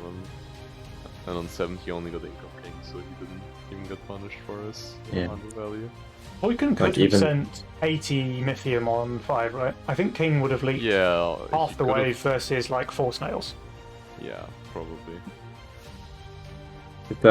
Even the 7 wasn't horrible, just the leak on 8 was really bad. Like it really it messed up their 9 the Dino is just not it. And then Boone reading their sent wrong, building for 11. Yeah. Yeah, that was absolutely gutting.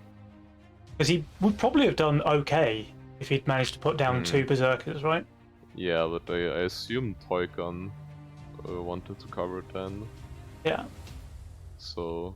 But even Toykan, like, he just didn't have enough. With his de-hardened golem there, he just had no tanks to keep his Daphnes alive. Doesn't have a tank. And I guess he also wasn't really expecting that big of a resend, because he did receive 180 on 9. He did. So they probably just held safe on 10. And they were so close to dead. The post-game screen is actually showing 0% there on 10. Yeah, they somehow miraculously survived the 0 in the post-game. And then all it took was a half HP golem and a 4 eyes to end the game there. But yeah, well played, King Dans and Widdowson. Yeah, really, really nice play from King and Witter just working together. And Witter's long save is definitely enabling King to play super aggressively, like presuming that Toykan will never go for a leak and just income King, feeling the pressure. Yeah. Alright, I'm assuming that the players would probably want 5 or 10 minutes break, so let me just have a quick check.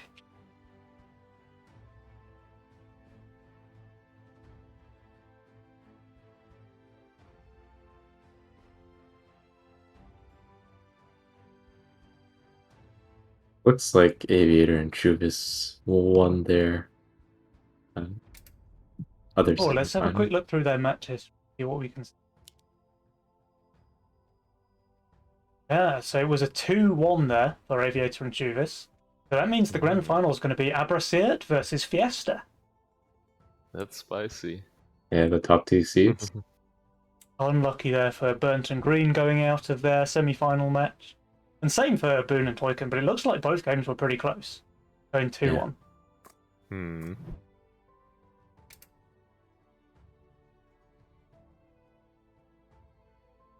Something interesting that I had saw in King's match history was that King and Witter had played some practice games against Aviator and Chuvis before the tournament. Oh, okay. So that's quite interesting then. Yeah, so they might have some experience already. They've maybe felt each other out a little bit. They're kind of ready to see how they're going to play. Obviously, that practice paid off because they took down a very good team just now with Boone and Toykan. And likewise for Aviator and Chuvis, winning against Green and Julian.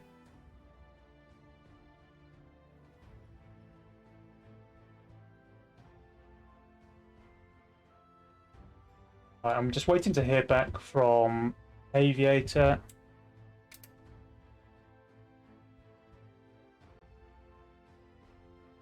Yeah. Looking over the last game, it looks like pretty chill early games. And then both teams going for a long save, and Aviator and Chuvis just held their nerve a little bit longer. Alright guys, so I've just heard from the players now, and we are going to have a quick 5-minute break. So the game will start at 8:20 European time, which is about 6 minutes from now. So I think it's probably a good idea for the casters and the players to take a quick break and just make sure that everyone is back here for 20 past to start the next game. So yeah, guys, we will see you right here in 5 minutes time. Bye. Lovely. Yeah, same.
Right, guys, welcome back. We're about to start the grand finals of the June Nova Cup. So we're going to have Abrasiet, King Dans and Widdowson, who we just saw win their semi-final, facing off against Fiesta, which is Aviator and Chuvis. So we've got four absolute titans of gaming putting on a show for us today. And I really can't call it either way. I think it's going to be a super close series. I definitely think we'll see all 5 of the games played. And one thing I do know for sure is that whatever happens, it's going to be one hell of a show. Yeah. It looked like King and Witter were improving a lot as the first series went on. I felt like they got back a little bit of their style in the last game especially. Yeah, they seemed maybe a little bit rusty in the first couple of games. Like, sure, they won the first one there, but the second one they got stomped pretty much by Boone and Toyken. But by game 3, they were firing on all cylinders. Like, those guys played insanely well game 3. They just stomped Boone and Toyken out of the game. Like, it wasn't even close. So whatever happened to get their mojo back in game number 3, they just need to play like that, and we might see them take the championship 2 months in a row. Because remember, these guys won May as well. Yeah. So it's very interesting. So King and Witter did scrim against Juvis and Aviator, like Ofma said, and it actually ended 2-2. Oh wow! So they're really head-to-head teams. That's pretty insane. A very, very interesting series. Yeah, and if they do repeat that performance, then we're going to get that best of 5 that we all want, right? It's going to be the best for the players, the casters, the viewers. So that's pretty hype. Something to notice that Truvis and Aviator are definitely capable of pulling out some spicy picks. We don't know if they will, perhaps, but they can play their Cartel, their Fiesta. Yeah, I just don't want to see four people playing Greed every game in the finals, you know? I need to see some variety. I wonder if Chubas will pull out the Fiesta. No, just like Greed. Chubas, come on, Chubas! Do it for us, Chubas! Come on, Chubas! He's probably discussing it with Aviator. Okay, it's Cartel. At least it's not Greed. At least it's not Greed. At least it's not Greed, that's true. Okay, guys, Twitch chat. Here we go. Game number 1, Grand Finals, June Nova Cup. Let's get it on. So we already see Witter did roll the Butcher Nightmare. And the Oathbreaker. And the Oathbreaker, so he has an insane early game roll. And his mid game is also really strong. King has some nice options too. A Wildshroom opener, a Priestess opener. Yeah, really solid rolls all around, actually. Go ahead and take the simplest option. His roll is just beautiful. He's got the Nightmare, the Oathbreaker, the Butcher, which is pretty much covering him for his first 7 waves by itself. And then from there on, he's got Priestess to cover Nightmare's weak waves on 11 and 15, and just the Sandbadger for good measure as well when you need the tank.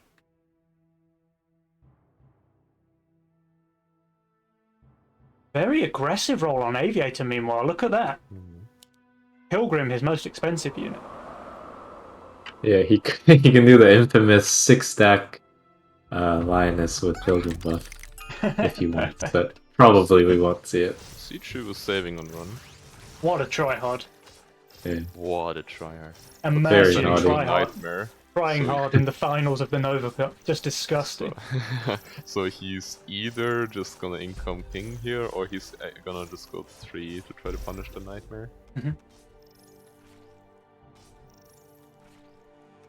I think he probably goes 3, but I also think Widdowson just doesn't care.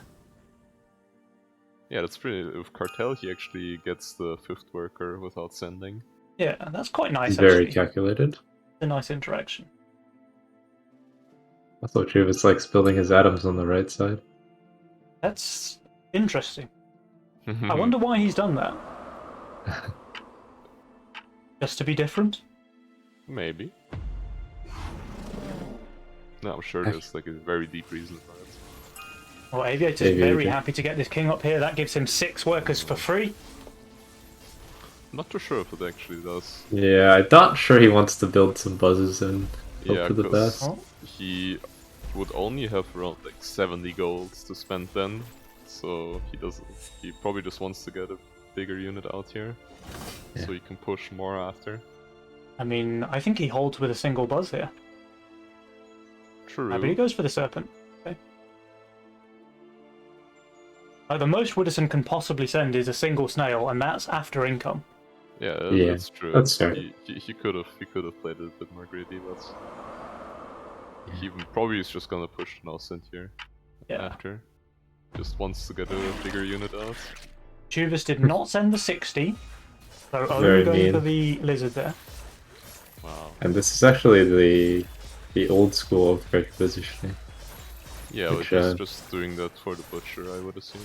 Yeah. It's Just so wants much to- value having lifesteal on that Oathbreaker. Exactly. But he could have been punished if he got a 60 cent here. Yeah. Which actually would have Something is resulted happening in here. some king damage. King Dan's Yeah. Fire Archer, I think, is just going to smurf it here. Yeah. Beautiful. It's close, but it's not enough damage now. The Fire Archer can out heal the wave. Very, very nice there. Chuvas could actually decide to go 4 here.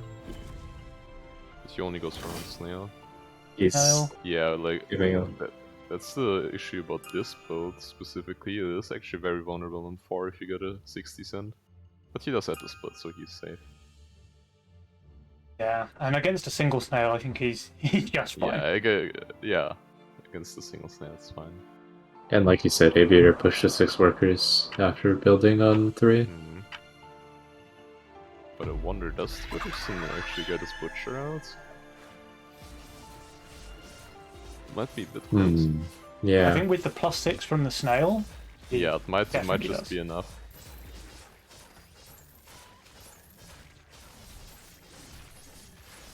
Otherwise, he's look at probably this gonna go juicy for a aggro on King Dan's lane, by the way. Yeah. Just all of his Every units unit. perfectly split tanking there. So nice. He's on 8 workers. 8 workers, but so is Chuvas. Mhm. So Widdowson goes for a brute send here into Aviator, who's actually not looking amazing on 5. He probably has to boost. Drew's actually saved here. Yeah, I guess maybe targeting 6 against the Oathbreakers, but Yeah, he'll see the Butcher and then he'll be a bit sad about that. He Yeah. can, something like a Drake actually can be very good against Nightmare Butcher on 6. Or Imps. Imps could also work. Yeah, true. Can't go wrong with the purple boys. Yeah. They're really, really strong. see how Aviator does. I think he'll be more than fine. He's plus 20. Yeah, he's very high value, like, even though his units are not perfect here. Oh, DPS Wildroom is not optimal, but he sniped the brute, so there's no worries. the Lizard was too much for Actually- Chuvas here. He goes for the 36%, but Aviator will cover there, despite getting the tryhard send from Widdowson. Okay, so Chuvas not pushing here. He's maybe thinking long save, yeah. Yeah. It's interesting that the Might- cartel player is Yeah, they going might for be the targeting. enable. Yeah, I don't really like it, if I'm being honest. Oh, he does go here. Okay, Oh. he does go here. Okay, fair enough. Oh, he just No. wanted to get his... Yeah, but he can sell this at least. But Widdowson now has 2 lifesteal nightmares here. Yeah, that is really strong here. Yeah. I think The a lot of it's danger going to of- come down to whether those things can actually split tank, because Yeah. if one of them takes the split and the other one takes the left side, I think he can do really well. But if one of them gets run down, then he's going to get steamrolled. Also, the Oathbreaker could be a very important part if it manages to survive. Yeah, true. Like if that thing manages to hit Tantrum But and then survive with Tanking lifesteal, 3 it's insane. Rockos, so it's gonna die It- very it quickly. dies But real one quick, imp is getting... I don't know if that's good though. Imps aren't- One nightmare already dies, by the way. Yeah, that is a good thing. This is going to be a bit of a leap for Mr. Widdowson, it looks like. At least his Butcher and Nightmare are perfectly tanking the remaining wave. That does allow him to get another creep. Yeah.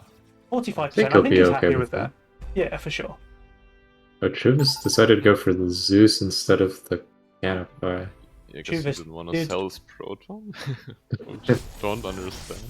Because this would easy hold and let you push harder afterwards. Aviator now taking the worker lead, by the way. So after being maybe a bit too cautious early on, he's now on 10 workers. Yeah. Kingdan's wave 7. Got 180 gold. Maybe he just thinks... Oh no, I was going to say maybe King just thinks he's too good here and shifts into the banana bunk next wave, but it looks like he's just full building. And he's going to be rewarded here with this 120 send from Aviator. Easily able to hold it. There is 100 Mythium walking into Chuvis's lane, though. Post-income Dino from Litter onto Aviator. Interesting. But we can see that Aviator built the Coiler. Yeah, he's going to be fine. And now Aviator actually can go to something like 13 workers. Chuvis's aggro is further in this year. Chuvis is getting run over, yeah. I really feel like if he had the canopy last wave, he would be in such a better spot. Oh, for sure. Like he had to build the Chieftain here, which also isn't great on 7. There's Aviator with worker number 13, by the way. Wow. King, it seems, staying on 11, despite getting the big send there from Aviator. Aviator cannot fully cover, but he's doing okay. So minimal King damage here. I think King is anticipating a resend from Aviator, knowing that he's going to push like crazy after getting Dinoed after income. And he's right, the resend does come in here. But what does he build? Yeah, with 180, he doesn't have the best options. Could go for the 1-stack Linus. Please, but he does decide to go Pilgrim Garg, sure. I mean, he's on value. I think he's just completely fine. It's only an income send as well. But Aviator does go for full send, so he's trying to break same it. with Chuvis. Now, Widdowson's getting dinos and 200 snails. Mythium here, but it's full income. Yeah. It is pretty scary income for the Nightmare.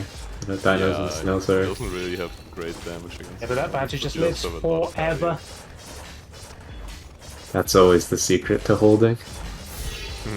Just have Oh. Look at this Fire Archer. What a champ. What a It doesn't champion. get healed, it gets... Oh. Yeah, so Widdowson holds the 200 income, and Kingdown's also holding his lane. So now these Now they guys got can the go pressure crazy. advantage.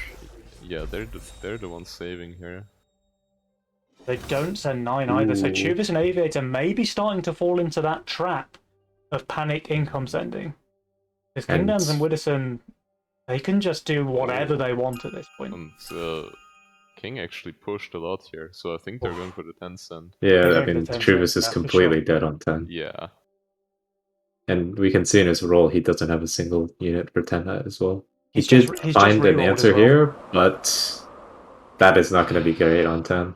Yeah. His best option is to go for some bazookas. I think Chuvis is very dead on wave 10. Yeah. Like King I will is say gonna he send has- something like a Ghost Knight, One and he just will Ghost never Knight kill it. and... Yeah. It's gonna His be aggro a- here is very nice, but there's no send here. What a shame. And also, split tanking is not going to help you on wave 10. Yeah. The King big is spider would be a bit of a is problem. fine there. Yeah, Long that waves aggressive as well. push knows its income. Now it's a long wave, and And he there's the gets Ghost his. Knight. Is it gonna be double Ghost Knight? Nah, it's gonna be imps to deal with the alpha males. Pretty decent. So Chuvis makes a bunk here, which is already not amazing on 10. And versus this massive send that's walking in, it's just not going to do anything really. Got the big DPS supporting it. Yeah, that's a very optimistic bazooka, So- I feel. They're just hoping that Aviator can somehow miraculously hold. Well, Aviator Does did have pick up a Berserker. Berserker in his reroll, so that helps. Yeah. That Can does maybe get the help. consort as well? Okay. Okay. Oh, He shifted shifted to 50 gold. gold. Oh, Not I sure think he about just that ran out one. of time with his reroll.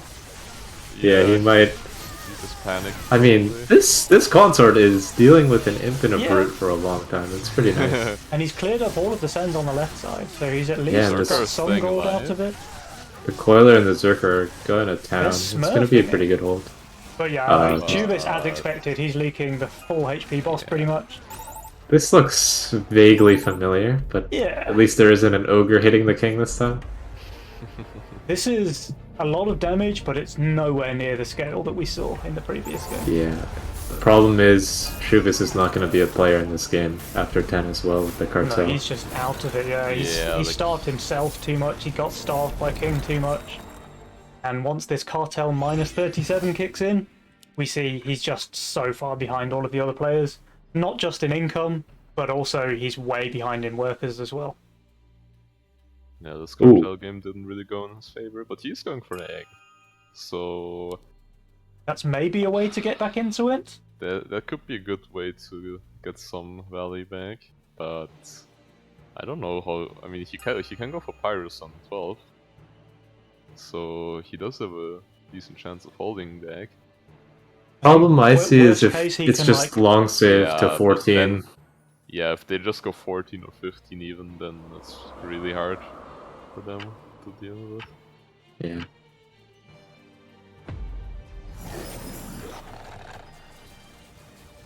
Aviator faking the Lizard Army. I think Aviator is actually physically incapable of not faking Lizard Army. He loves doing it. Yeah. Let's see if King is... I mean, he'll see on wave 12 his recommended value is going to start looking very normal, and he'll probably be over, actually. And he may suss something out from that.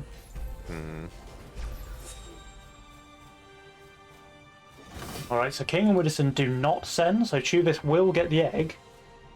Yeah, like you can see King's value, and he's on value now. Yeah, so he knows the Lizard Army is fake. So, being that he's on value for 12, once this double Lizard resend comes in, I think he's just going to push hard for 14. Yeah, this is... or is he just Haven? Okay, that's the much safer play. Yeah, it also makes his 14 a bit stronger, but... yeah. Still not great, right? Let's see. Yeah, it's not great. And Aviator actually went for 2 Orchids here. Yeah. Which I think he should have just went for the Canopies. Yeah, because those are fine on 13 as a damage source as well. Exactly. 13's not going to be a problem. Like this egg will hatch. King has smelled the fake Lizard Army, so he's just fully pushing here as expected. Yeah. This fake Lizard Army is really only working when you don't know that your recommended will change based off of it. Yeah. So. It's the sort of thing that works once, and then... But maybe he does have pretty good value. Yeah. But his units are just not really good on 13. He's got pretty good value, but King Dan's has 23 workers, and Chuvis has very little hope of holding on 14. I mean, just look at this Mythium difference. Remember, both teams sent all of their Mythium on wave 10. Same waves, yeah. And King Dan's has nearly double the Mythium compared to I Aviator. already see Chuvis's power score keeps declining. Yeah. Yeah. King and Witter are both on shutdown now. And unfortunately, there's no send here. Yeah, that's 40 gold that Aviator's never going to see again. And I'm assuming we're going to see the sends here. We have to, right? Yeah, there should be sends coming from both teams. Chuvis is just income sending. I'm kind of surprised. Actually, no. Aviator clearly reading that King Dan's has gone in for the kill, so he wants to go for a break here. Goes for the pack leader. He does go pack and then income, to be fair. Yeah. But Witter is probably not leaking anyways. Chuvis has got triple canopy here. It will get value from the Pilgrim heals. But the send is just massive from King Dan's. Right. Yeah. Aviator's pawn shopping some stuff here. Okay, so he's going to get a few more canopies. Going for the Wanderers. Witter going for the Imps, which aren't the best against the canopies, but they will certainly wreck massive, the lines. Right? Yeah, absolutely massive. Also really great at tanking all Witter's damage. Yeah. Aviator's damage. 700 on Chuvis here is just an obscene amount of Mythium for him to deal with. We see Yeah, those that one canopies is go tough. down pretty quickly. Mole surviving forever as well, just getting a ton of value against the Haven and the Zeus. 97% there, 88% on Aviator, and I think this is just game. Yeah, this is just game now. Like even this leak, but Yeah, I think he's King more Dan's than happy with is winning the game. It's inconsequential, as you say. GG, King Dan's and Widdowson. Yeah. They come in kicking to game number 1. I think one thing to notice is they're probably going to reevaluate how they use the cartel, because generally you want the person with cartel to be enabled and not to be the one enabling as hard. Just look at this win probability graph, by the way. So there's like a very small dip right at the start of the game, I guess, where Chuvis is getting the extra gold from his cartel. And then from wave 3 onwards, it's just heavily in favor of King and Widdowson the entire game. Yeah, he just saved so much, and yeah, and Wither even pushed to 7 workers, and didn't really get punished all too much on 6. Yeah, Widdowson most likely would have leaked to a 60 on 3, but Chuvis saved his Mythium, which he then sent on 4 anyway. So like, you might as well have just sent it on 3. Yeah, I mean, I guess he didn't really calculate his golds properly then. Yeah. I guess he just needed that Slayer then. And I think it is just a case that Chuvis starved himself a little bit too much, and it was fine for the early game-ish. Yeah, the 7 really hurt him. 7 really hurt him. The 63% leak there against only 100 Zend. And then both King and Wither holding 8s. Something with cartel is when you make big mistakes early game, it's really bad, right? You really need a snowball, or else something bad will happen after wave 10. And the fact that King gets that leak on him on 7 with a small send, he can then just save up till 10 and destroy him with the 340. And Chuvis is just out of the game. Like, he's already lowest in power score on wave 10, and that's before he gets the minus 37 income from his cartel. So I think the cartel really just backfired for him here. It really did. But clean play there from King and Widdowson. Like, they put on a bit of a show there. They just didn't give any quarter to Chuvis and Aviator. They were, they had a plan, they stuck to it, and they really shut down all of the options for Fiesta there.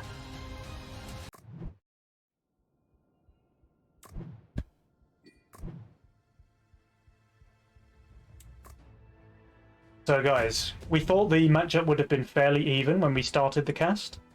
Now that we've seen pretty one-sided game number 1, do you still think the series is going to be even, or do you think King Dan's and Widdowson are just going to snowball through this match? I think it's still even. It's just Chuvis kind of misplayed his position, and I think they realized that. So I'm pretty sure they will be able to bounce back from that and adjust their strategy. Yeah, I hope so. Don't expect Chuvis to make as many mistakes as he did. He's notably a really difficult person to play against because of how hard he can scale in ladder. So he's a very strong player, and those mistakes were a little uncharacteristic. Yeah, I actually rate Chuvis as one of the best players on ladder. I think he's definitely one of Legion's top 10 players. The fact that he's not in the top 10 is more a case that he just doesn't care. He doesn't try hard on the ladder. He plays Fiesta all the time. He just plays for fun and not for elo. And I kind of think that when it's tournament time, maybe he's going to step up to the plate. But that first game was a bit of a rough showing from him, so he kind of needs to up his game a little bit, I think, for these next games. I would also like seeing Aviator maybe enabling Chuvis, because Aviator is amazing at enabling, because he's just such an efficient builder, so he's really good at saving Mythium while not leaking himself. I think Aviator's the guy that we've all got to thank for the Mimic on 7, right? Yeah, he invented that shit. Anybody whose game has ever been ruined by a Mimic on 7, you've got Aviator to thank for that, so yeah. He even started expanding his repertoire to Ogre on 7. Yeah, absolutely. So, greed. And Chuvis, what are you going to pick? Come on, Chuvis, you can do it! Oh, he's keeping us in suspense. Maybe a Fiesta? Maybe. I think he's checking the spells, he's checking Aviator's wall, and then he's picking greed. Oh, come on, Chuvis.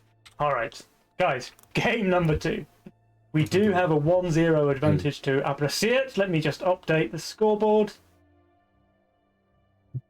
And I really want Aviator and Tuvis to just play a little bit more solidly, because we all know that they definitely can.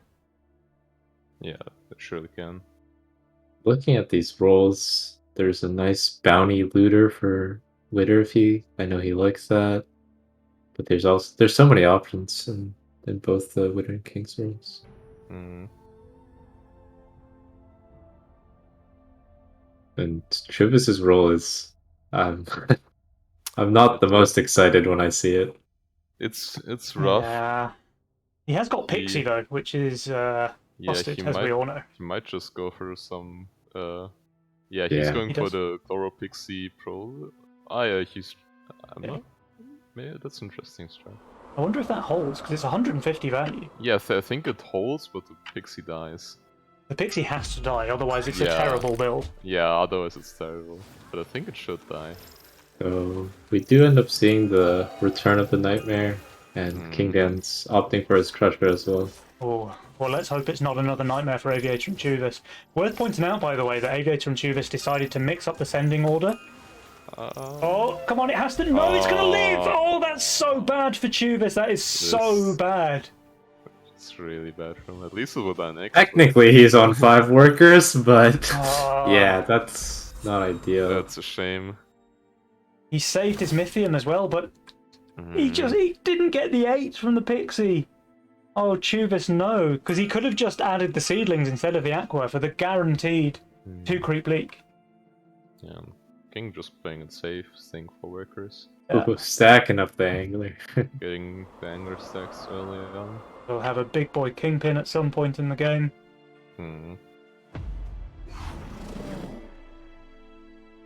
He's happy with the Snail, that gives him an easy 5 or even 6 workers maybe.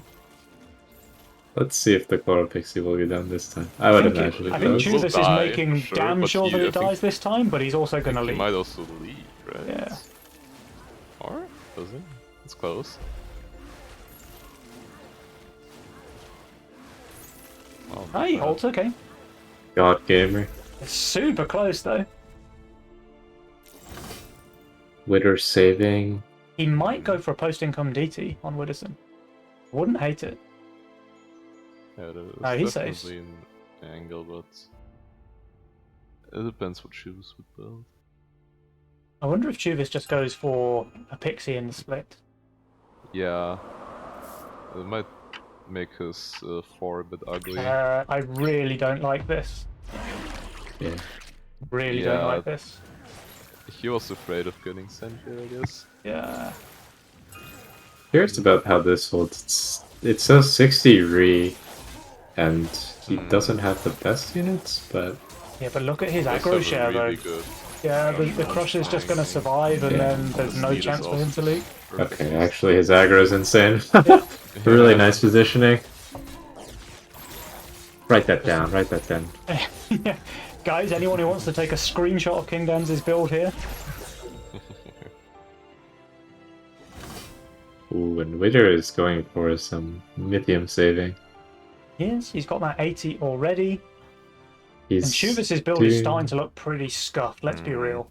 He's got 2 Pixies, he's got a Rogue Wave, and yeah, he's just in trouble whenever Widderson decides to send, pretty much. Yeah, I think I foresee some Scorpion King incident in the near future. And Avi is playing a very low worker opening. Yeah. 5 workers. Which is... It's allowing Witter to save like this and play super aggressively with 7 workers. King just pushed one to no send after getting his bounty here. There's the Imps and the Brute from King Dan's as well. Aviator and Tuvis save. Yeah, Aviator will easily hold though. Yeah, he should clap this. Well, he needs to harden, I think. The other... Yeah... Yeah. He may choose to not do so because he's plus value, but... Tuvis is Yeah. I don't see him holding this. No, also do not see him holding this.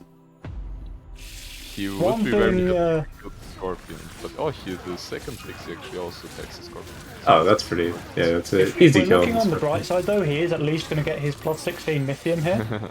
That is true. So every cloud has a silver lining. So this is a very dark cloud, though. Yeah, 74% there on Chuvis. And Aviator, by the way, he's not covering. Yeah, his aggro was really unfortunate. Well, he didn't harden, right?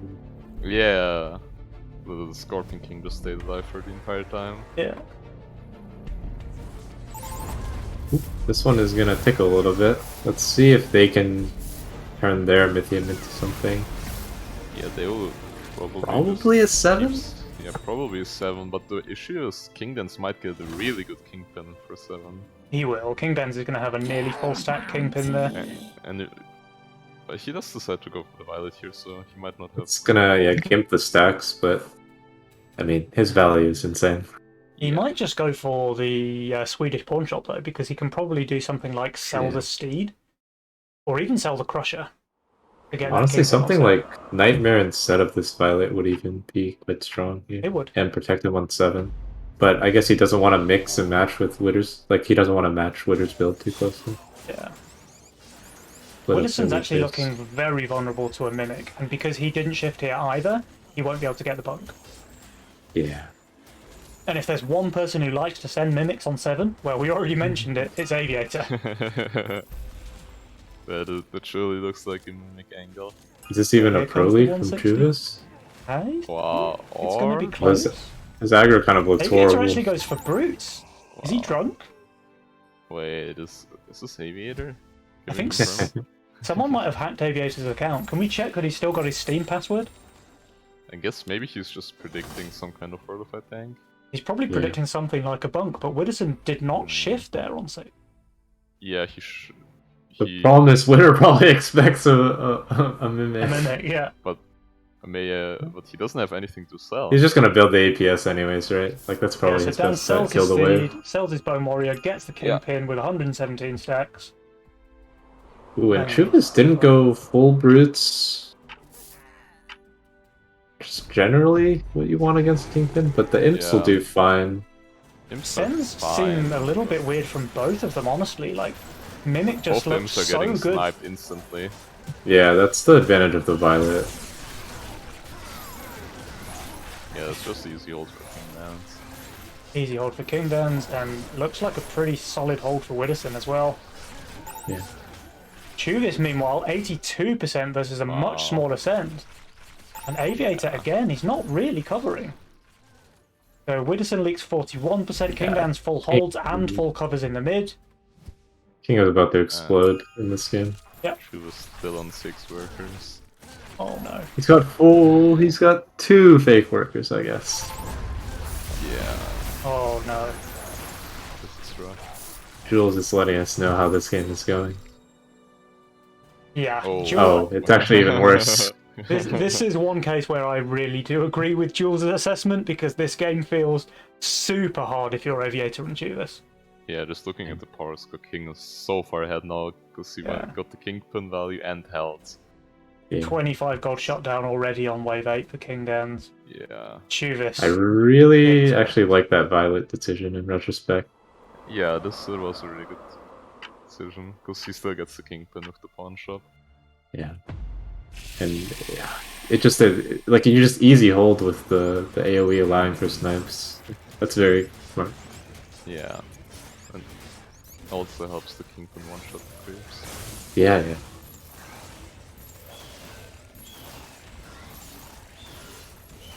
So curious when they decide to send now there. Going for income here on 9. Yeah, King and Widow just stay. Maybe just 10. Yeah, probably will just be 10. Like, this is not going to hold anything on 10, and AV so far doesn't have a great tank for 10. He's just building his Mudman army. But He'll have a second Coiler, I guess, but things are just looking super rough. Like, Aviator and Chuvis have a big hill to climb to get back into this game, and you know what? I just don't really see their out at this stage. They're going to need to pull a miracle. Witter having no real tanks here for 9, but just getting income king. Beware the riptide. Chubis This is looks at like least he's gonna- getting all of the Mythium from his pixies now. But Look at Pro League from Witter. Chubis doesn't have a single unit for wave 10. Oh no. So, that's a pro league. That's a pro His league. best single target is probably an MPS. So, Yeah. okay, we don't see ghost knights at least. Thankfully. He's already used his reroll as well, so that roll isn't getting any better. Here come the double ogres from King Dans and Widdowson. Double ogre. So, Aviator and Chubis. He is just gonna spam some coilers. I It will think do a Aviator lot of should damage. hold with the double coiler and the hardened mudmen. I think he should be okay. But Yeah, the ogre isn't the best at killing coilers. But Chubis just has absolutely no hope. He's leaking everything. Yeah. And He's even Ooh. building a board. don't. Oh yeah, it's. The, this is rough. The ogre is gonna snack on every unit in its lane. Oh, it's even Yeah, 1v1ing the boar right that's off an the interesting bat. one. The Pixies actually... Oh, Pixie's attacking the ogres. Yeah, I mean that's a good Don't damage know. matchup, but it just doesn't matter. He's just way too weak on this lane. He's going to leak a half This HP is- boss. This is. Damn He it, got the his pixies ogres. dead. Oh, and Aviator's not holding either. Oh no. Our King Dance is giving up his shotgun at least. Well, that helps. Like he just leaks the 1% HP Granddaddy for 25 gold. But again, Aviator and Oh. Chubis are taking a ton of king damage here. And now King and Witter have all the pressure. They can just go for a long save and end when they want. Look at these workers, guys. 15 Chubis workers on is Dans and still- Widdowson. Chubis still has 6. Oh yeah. Oh, he's going for the egg. Okay, but I don't think it saves them. No, I don't think the egg saves him here. Oh no. Oh, Chubis. Honestly, I don't even know if he can hold 12. I don't really see a good unit on this board for 12. Does have the piggy, but there's not too much backing it up. Like, There's just no like damage behind it. Mole Hermit and he leaks 12. Yeah. Witter going for a very interesting build. And Aviator, of course, faking Wizard Army again. He just can't resist. He just can't. He can't not do it. Impossible. One of these days he'll actually take it and surprise everyone. Yeah, exactly. Catch everyone off guard. Widdowson is actually going to leak to the fake Lizard Army, by the way. Yeah, his full Oh. Swift Arcane build isn't actually too It's, strong it's on not these builds. perfect on 11, though. I mean, I guess maybe he was trying to pro league. on Yeah, I purpose. think they want the Yeah. Pro League. They just want to kill on 12. Hmm. Especially with this egg. I mean, Yeah. it might influence them even more to send here. She was- Or they're gonna choose their same plan as last time, long save. Oh, they do. They are Yeah. saving. Oh, Chubis still has 6 workers in its wave 12, guys. Oh. Yeah. If you switch to the total Mythium, he isn't as far behind, but it's still not ready. It's still far behind, and the longer the game goes, the less like relative value he's getting from the Pixies compared to workers. Yeah. Widdowson Might. might actually pro league again here on 12. Yeah, he is just refusing to build a fortified unit. Aviator, you need to send a second lizard, otherwise Widdowson might not think you've taken the spell. Oh, he didn't do it. Now Widdowson knows. The what a jig is throw. up. King Dan's obviously holding there with his double kingpin build. Widdowson, it does look like he will leak. He's still not Yeah, on fire definitely though. leaks. Still not on fire. Maybe it's a 57% tactic to leaker. stay out of But shutdown. I think But, Chubis is like- really not happy with these long waves with his Yeah. 6 workers. Yeah, he's And they just go income again. Or at least Wid- Aviator does. Wither will pro league again, maybe? No, he does have 2 Avengers this Yeah. time, so maybe he's fine to the income. Wow, King Dans and Widdowson, look at their Mythium stored already. When do they They go? are having some fun. Yeah, All they'll right, so probably I've just got go 2 14. questions for you guys. The first, what wave do they send on? And the second question is, does it matter? Yeah. I think 14, this... but it probably doesn't matter, yeah. They Yeah. can It's choose just any a wave. lithium amount difference, I think. It doesn't matter Yeah. what you send on. Mm, But they're Chubis already does gonna have a squad for 14 again, but I think yeah, like an ogre, a centaur are just gonna wreck these canopies. that's very true. And Wither again. So, Trying to Wither- Pro League? I think he is trying think he's to gonna probably on purpose, yeah. I think he's gonna manage it. He definitely does. His only upgraded units are the pack rats and the green devils, so...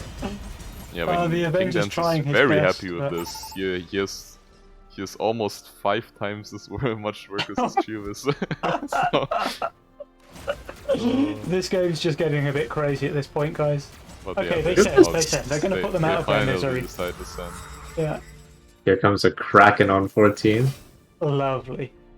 Yeah, that's Not sure that's exactly the best son, but it's a Kraken, and it kills the golems and the badger pretty fast. Interestingly, I by don't- the way, Chubis is actually on value, but like it just doesn't matter yeah. because his value includes pixies and a hydra, and he's just super dead.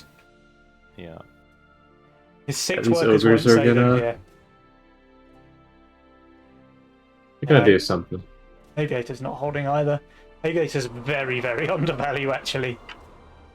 Yeah. 3k value on 14. That's pretty funny. It's nearly He 3.2, also- but it's just not going to be enough at all. He also didn't up the split, so Yeah. the fact Yeah. does go to the left, which really destroys his DPS. Yeah. So he's Yeah, Aviator's leaking very heavily here, and Chubis Chubis is also leaking, so just that's gain here. that's all she wrote. King Dans and Widdowson, wow. I mean, these first 2 games have been very, very one-sided, it feels like. These guys just commanding Yeah. the flow of the game from start to finish. And I feel like, unfortunately, it's just like Chubis Victory. not really being able to play the game. Yeah. He just does like a small mistake, like not having his Clover Pixie die on the 1, and it just sets him up for failure. Yeah, because Yeah. then he has a janky build and Yeah. not 8 Mythium, right? Like, Exactly. Yeah. So if he just goes for the standard Pixie and like 1 seed here, 1 seed here, guarantees the leak on 1, but then it just And gives we- you a path to finish your build, right? Like this Pixie with an Aqua behind it, it's just not a build, and we can see Chubis really struggling to fill in the gaps. Like going for a Rogue Wave on 3 is just terrible, and then we just see that massively punishing him on 5 with this 74% leak against Imp Snail. And I really like Witter's decision to just go straight 5 there. He has like cheap units to help. Like he doesn't need the income to put down the 2 guards, and he knows he'll go 7 workers after the Yeah. send. So that's so much pressure. Do you guys want to hear a fun fact, by the way? sure. Chuvis pushed 100% of his workers by wave 6. He didn't get another one for the rest of the game. That's impressive. It's a Wow. tough world out there. Absolutely insane. King Dans and Widdowson just destroying Team Fiesta here. Yeah, 2 it does games in a seem row. Does seem like they already got back into their shape. Yeah. Yeah. Playing really well, not giving You're opponent making any an chance. observation that he does not want to have a game like that again. I mean, guys, Chubis and Aviator, they really need to step it up now in game 3. Because this is already match point. Like, they can't afford another game like that from Chubis. They need to step it up, pull something out of the bag. Like, whatever they do, they have to play better than they have in the previous 2 games. They can definitely do it. Like, these guys are incredible players. But they need to show it to us now, because this is the crucial match. It really is. So, If you guys were putting money on the game, would you think we're going to see a game 4, or do you think it's going to be a 3-0 sweep? It's really hard to tell. It just so much depends on Chuvas, I feel like. It certainly seems like he's had a couple of rough games there. Like, Aviator's still been able to keep up. At least in game 1, it seems like Aviator was still behind in game 2. But Chuvas has been a little bit of a weak link, maybe, in these games. Yeah, but I like to believe that Chuvas can pull out a really good game. Oh, he can. He absolutely can. Like, he's one of the best players in the whole game, for sure. He's due for one, right? Yeah, he's due for one, absolutely. Orangey has got a smile on him here. Yeah, maybe he just didn't get a role he felt comfortable with yet.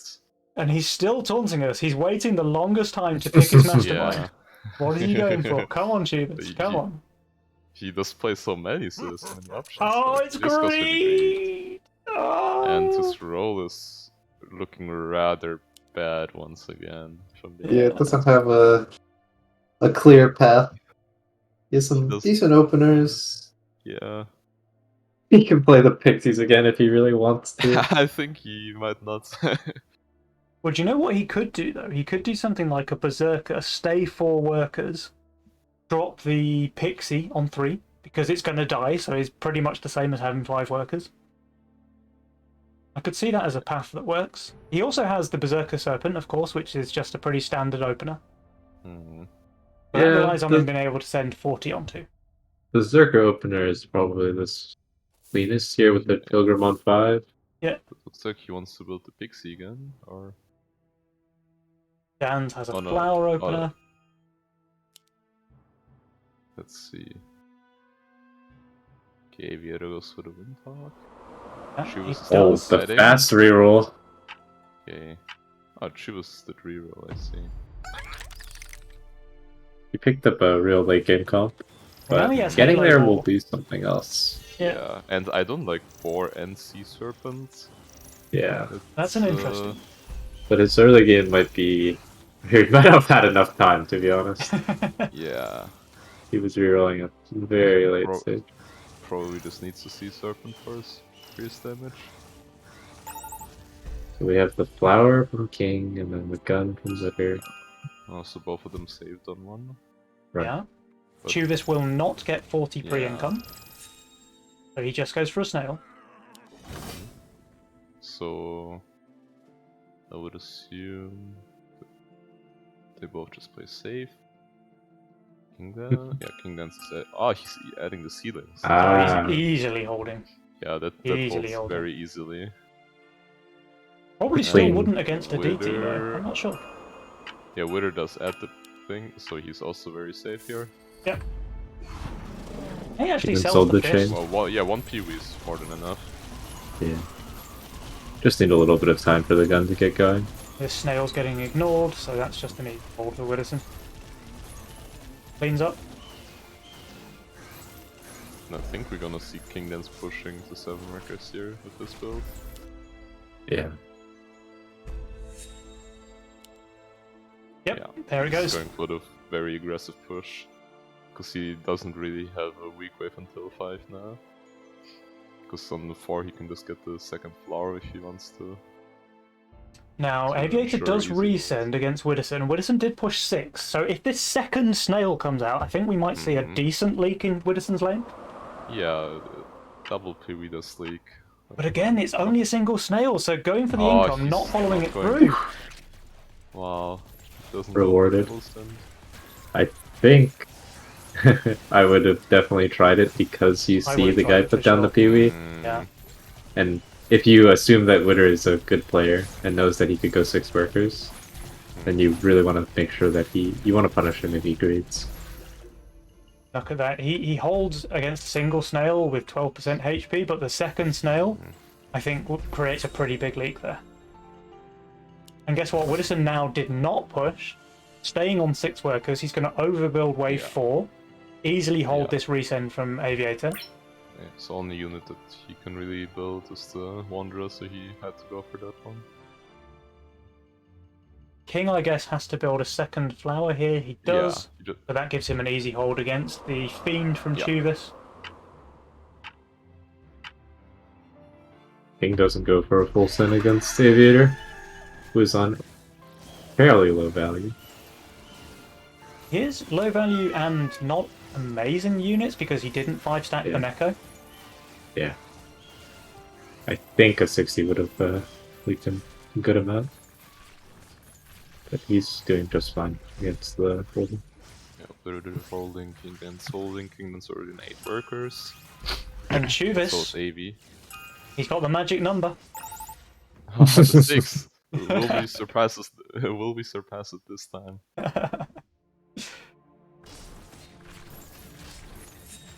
King going for the Brute. Oh, you see the double Brute recent. Both of them with the brutes. I mean, there's Chubis. danger in Aviator's lane. Aviator and Chubis both save, and King and Widdowson are not looking amazing on 6, although now with the Infiltrator that kind of changes things for Kingdens. Hmm.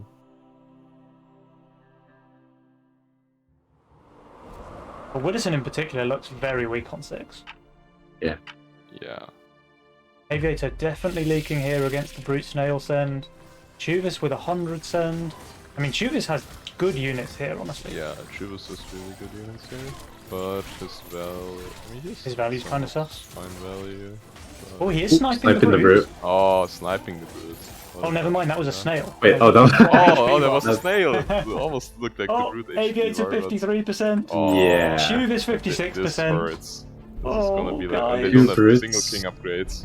Yeah, this is like good. Yeah, this is like 40% or like 30%. Yeah. And This now is there's not how no you want fear. your game number 3 like match point game to start off.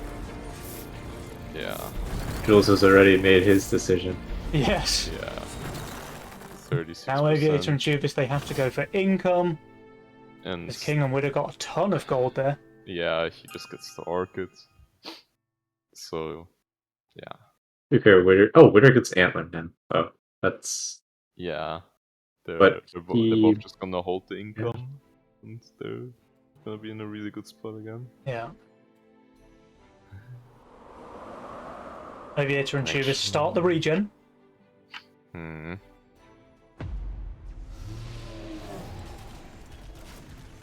The Antler, Widdowson just has no hope of leaking. Important to note that he only got that because of those big leaks on wave 5. Yeah. So did King, he honestly got this Orchid from Yeah. the leaks as well. A good decision maybe for Aviator and Chubis just to go for income then, knowing that they've given away too much gold. Yep. And Aviator still was 9 workers at the start of this wave, so he's not behind in terms of the income game, but True. No, but he is 100 value behind Kingdom. yeah. Well, at least we see Chubis on 7 workers.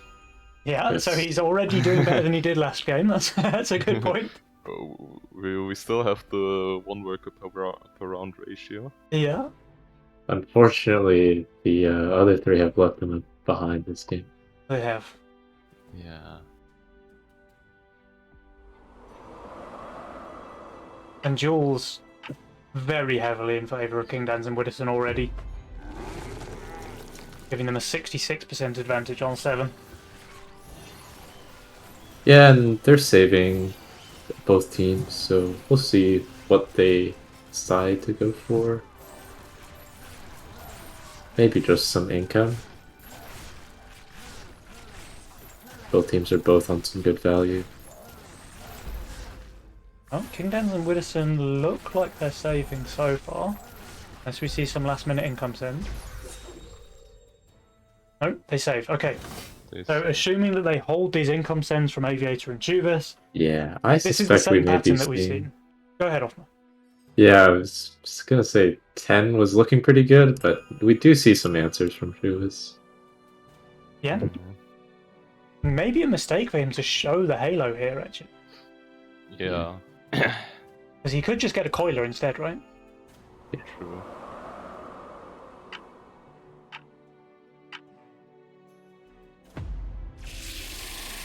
So we see probably what are they going to need. see something like a 300 send on 10 from King Dans and Widdowson. Yeah, they have gone for some big 10s every game. Yeah.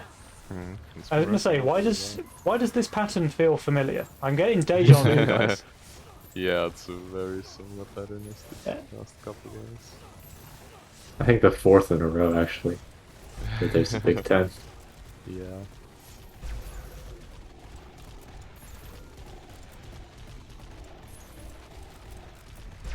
Oh wow. Yeah, they decide the same. It's going to be, in fact, well over 300 Mythium on 10. It might be closer to 400. Chuvas is thinking about this chieftain here. Yeah.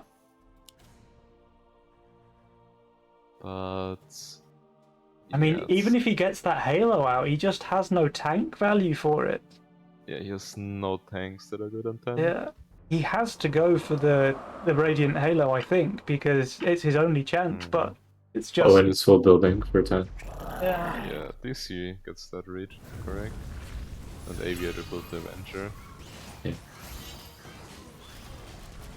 But Here it comes. Aviator is Ghost so Knight bad from to Kingdom. Ghost Knight and does get the Ghost Knight. He does have a reroll. Maybe he tries to dig for an answer.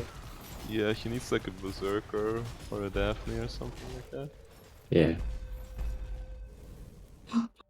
Patron and Chuvas do go for their How do you income. like that one, Penny?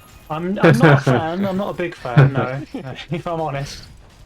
I don't really think it does anything against Chuvas' build. Yeah, But it's gonna work because Chuvas is Yeah, garbage on the it's way, gonna work so for it doesn't sure. matter, yeah. 280 Mythium. Yeah. The other thing about the Centaur is it does do quite a bit of king damage. True.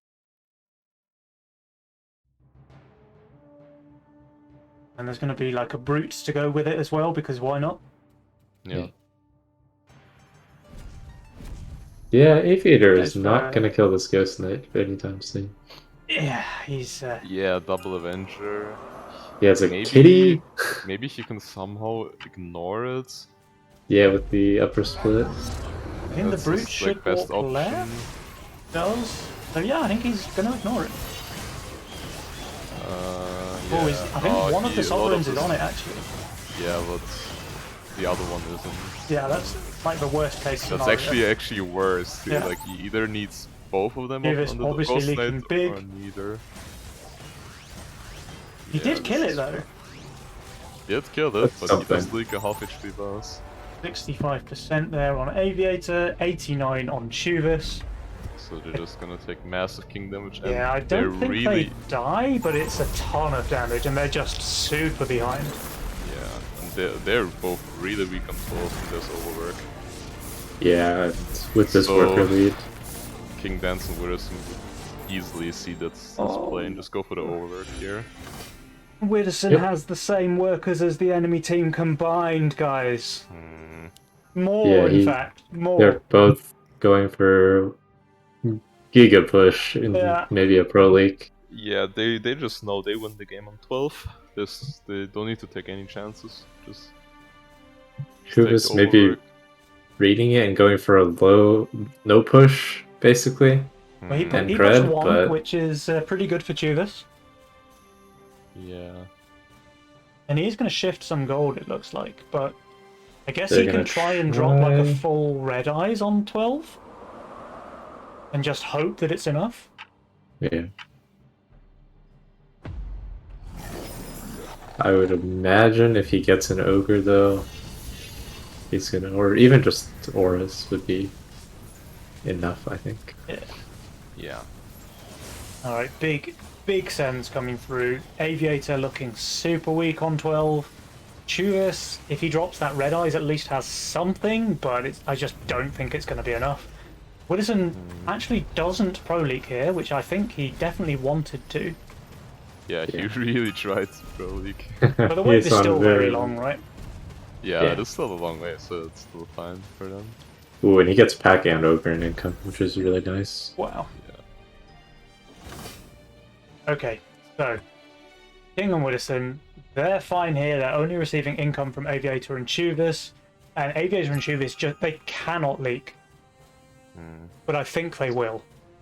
Yeah, they will probably leak, and this is Chuvas actually goes for the second 4 in instead of a Red Eyes, which I think he can afford. He couldn't have gotten a Red Eyes. Oh, okay. Yeah, we'd have to do some pawn shop. Yeah. Avier going for some Wanderers. Yeah, this It's best tank value, but his damage is Sork Violet. Yeah, just non-existent, so this just looks like game. Aviator's just got no chance with his build against this end. He's just going to get completely destroyed. Yeah, this ogre is absolutely just shredding everything. Yeah, so that's a big leak on Chuvas there. He goes for the 87%. Aviator actually doing better than expected, but it's just not enough. 89% there. And guys, King Dans and Widdowson, Team Abrasia, they do it again. 2 Nova Cups back-to-back, May and June winners.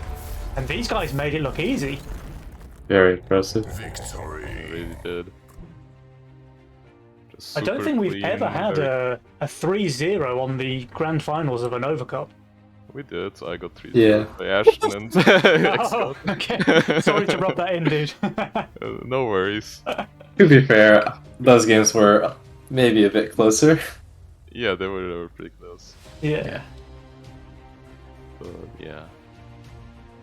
Oh, that was one hell of a performance by Abrasiert. Yes.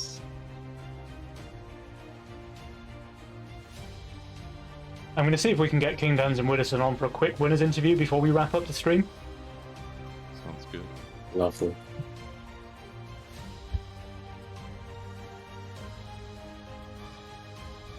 Yeah, this was just clinical. King Dans and Widdowson just destroying Aviator and Chuvas here.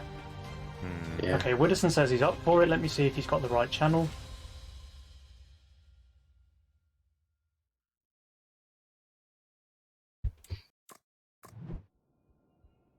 Pop the caster's picks up there, guys. Make sure you're smiling for the stream. Let's see if I can give access here to Dans now.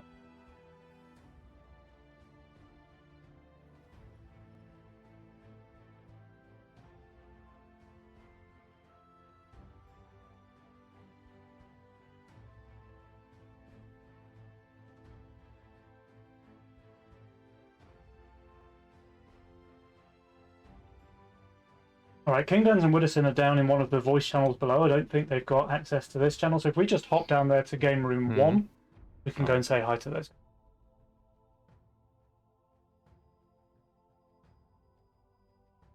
Hello. Hello, hello. Hello. Hello. Congratulations, guys. I've got to say, before we say anything else, that was insane. Like, you guys made the grand finals look easy here. Yeah, we are also, I think we are, at least me, a little surprised by how clean it was. Yeah.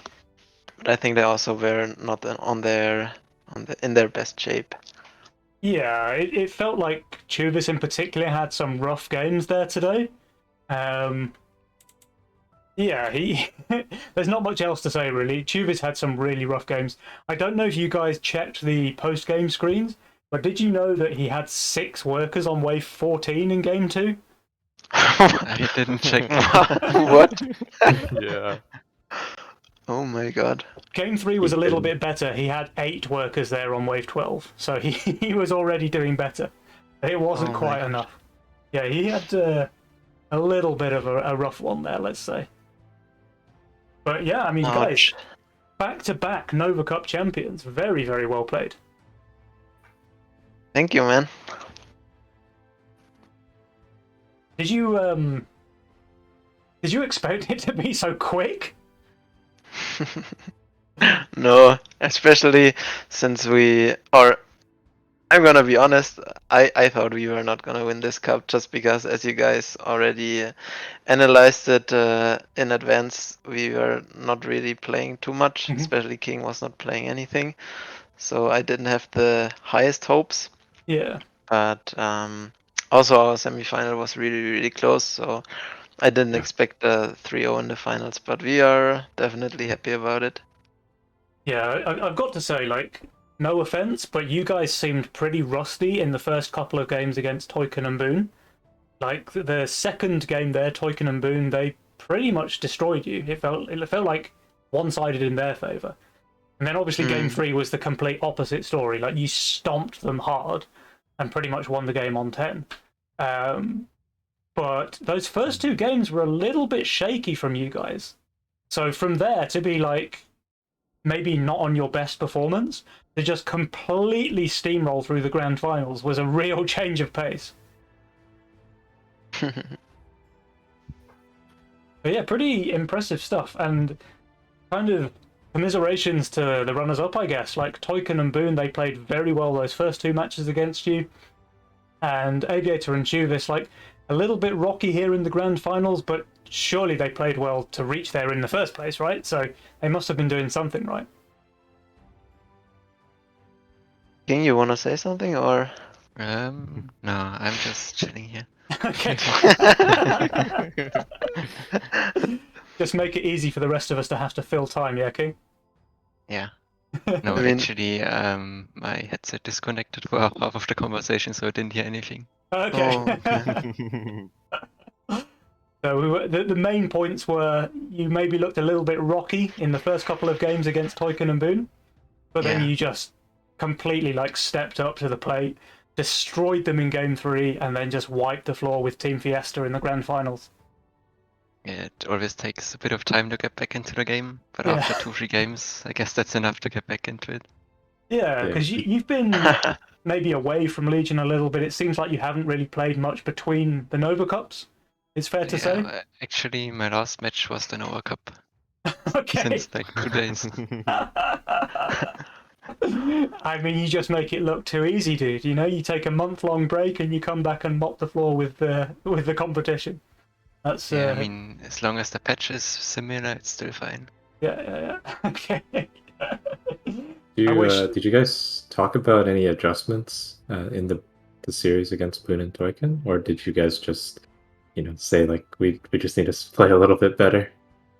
We just complained about Boone's YOLO roll and hoped it would not be as good in the second game. I guess it worked. Juvis' rolls were a bit unfortunate on his behalf. Yeah, I mean, YOLO is a gamble, of course. If you get a roll like Boone had in the first game, then you just start the game with a massive head start, because these 2 income can definitely matter. But yeah, game 2 and 3, he didn't have the greatest rolls, and that's probably also why you shouldn't pick YOLO in a tournament, I would say. Yeah. But fair play to those guys. Like they kind of came into the tournament saying, we don't care if we win, we just want to have fun. We're going to play YOLO every game. I mean, their team name is even drinking over winning, right? Like it kind of, there's a lot about their attitude. And respect to them, they stuck to the game plan, even though they got down to that like crucial game number 3 against you guys where maybe it would have made more sense to go double greed. But they just stuck with it, so fair play, Toyken and Boone. Yeah, and I think it's also their comfort zone, because they both played in solo queue all the time, and it does make sense to not do something that you're completely not used to. So. Yeah. And can I ask you guys, is Wave 10 just the new meta? Because I think there was like 3 games today where you guys were sending 300 or 400 Mythium on 10. No, I think this just happened kind of naturally. Yeah. Just felt like a good wave to send against them because they look pretty weak all the time. Yeah, fair enough. And they also kind of gifted it to you once or twice as well, right? Like they were just, the enemy team was in panic mode and they kept on income kinging you, Yeah. and just allowing you to save. And it happened in about 2 or 3 games where there was just zero pressure on you guys, and you can just play the game however you want. You can pick your wave and just really bully them out of the game, and you did it cleanly. So, Yeah, we had those plans not from the beginning of the game all the time. Rather, for example, I think I said on wave 6 that we can probably do a lot of damage on wave 10 because he already showed 2 pilgrims. So all we had to do was not completely overpush, so we can hold the income send on 8 or 9, and then can just do big damage. But you can't play that from the beginning of the game. It just is developing in this way. yeah, exactly. Exactly. But I mean, you guys are very, very good at seizing the opportunity when it presents itself, right? You spot that weakness and you just pounce on it. Yeah. Worked good this time. You weren't good this time. And That was last very- time as well. Back-to-back Nova champions. Pretty impressive stuff. Yeah, we're really happy about it. It's pretty cool because the prize pool is not too shabby. Absolutely, yeah. It's a nice little earner for you guys. It's, what is it, $300 for first place? Yeah. So obviously that's split between the pair of you, but now that you've got 2 in a row, that's still $300 each. So yeah, that's definitely not too shabby. We take those. We take those. Indeed. Not a bad little earner for playing a couple of computer games. Yeah, for playing 3 series in total. By the way, I think we should try to have full teams next time again, like all the 16 teams. Yeah, agreed. We might need to reshuffle some elo boundaries or something to do that, depending on signups. But actually, I have a feeling, funnily enough, I think we might not struggle to get the players in July. Just a little teaser that maybe there's something coming from the devs that might try and drive up the player numbers next month. I'm not going to say any more than that, but guys, stay tuned. I have a feeling that Legion player numbers might spike a bit next month. So let's stay tuned to see what happens in the July Nova Cup. I think that's going to be a good one. That sounds juicy. And also a different question. I don't know if you already announced it, but about Shadow's tournament. Yeah, Did you say something? I did want to say something, so thanks for the reminder there, Witherson. Okay. Shadow would not be happy if I forgot to mention that, so cheers, dude. So anyone in the Twitch chat, the Shadow Wings Cup does start next weekend, I believe, and that also has a tasty little cash prize provided by Mr. Shadow himself. So anybody who has not signed up, there are details in the main Legion Discord, or you can contact Shadow Wings directly, either through Steam or through Discord. Get yourself signed up. I think there's still a few spots available. That's going to be a very interesting cup. It's a bit of a pick and ban system, so a different way to approach the game. And yeah, guys, make sure you sign up to that. I'm actually playing for once. I won't be casting. I can give my voice a bit of a rest and maybe try to lose some games instead. So I'm excited. Are you guys playing? Of course. Yeah, we just damn signed up it. today. I thought I might have had a chance. Oh no. Yeah, probably Lucy and I will play too. Perfect. Uh-oh. Oh, well, we're Try going to have hard some are good back. competition at least. Yeah. I hope that Aviato and Juvis stay together though and try to improve the teamwork a bit, because I think they can be a really, really POC team. I was actually saying before the games that I think Chuvis is one of the best players in Legion. And then he kind of tried his best to prove me wrong during the games. Had some really rough matches there. But that's kind of uncharacteristic. Like, the guy is just a god gamer. I think he just had some pretty unlucky games here today. Yeah, he didn't have his masks, for example. Yeah. Juvis with masks is always ugly to play against. Oh, definitely, dude, definitely. He normally plays very well with chieftains as well, but he had those in game 3 and it just didn't work out for him. But yeah, guys, so on that note, unless Drachir and Ofma, you guys have any questions, because I've just been talking too much. Yeah, I mean, it was just a super clean series, so just well played to you too, but I don't really have any more questions than that. Yeah, nothing more from me. Congrats to you guys. Perfect. In Thanks, that case, guys, I think this is a pretty decent point to end the stream. Massive congratulations to King Danz and Widdowson, back-to-back Nova Cup winners. And of course, all the usual thanks go out to the devs for creating the game and hosting the tournament. To all of the tournament helpers, Seraphin, Schnerd and Natodog for making it all happen. And yeah, just huge congratulations to the winners, but also to all of the contestants who played during the weekend. And it just makes it so much fun to watch these competitive games. All right, guys. On that note, make sure you tune in again next month for the Nova Cup in July, and we will see you on the other side. Goodbye. Goodbye.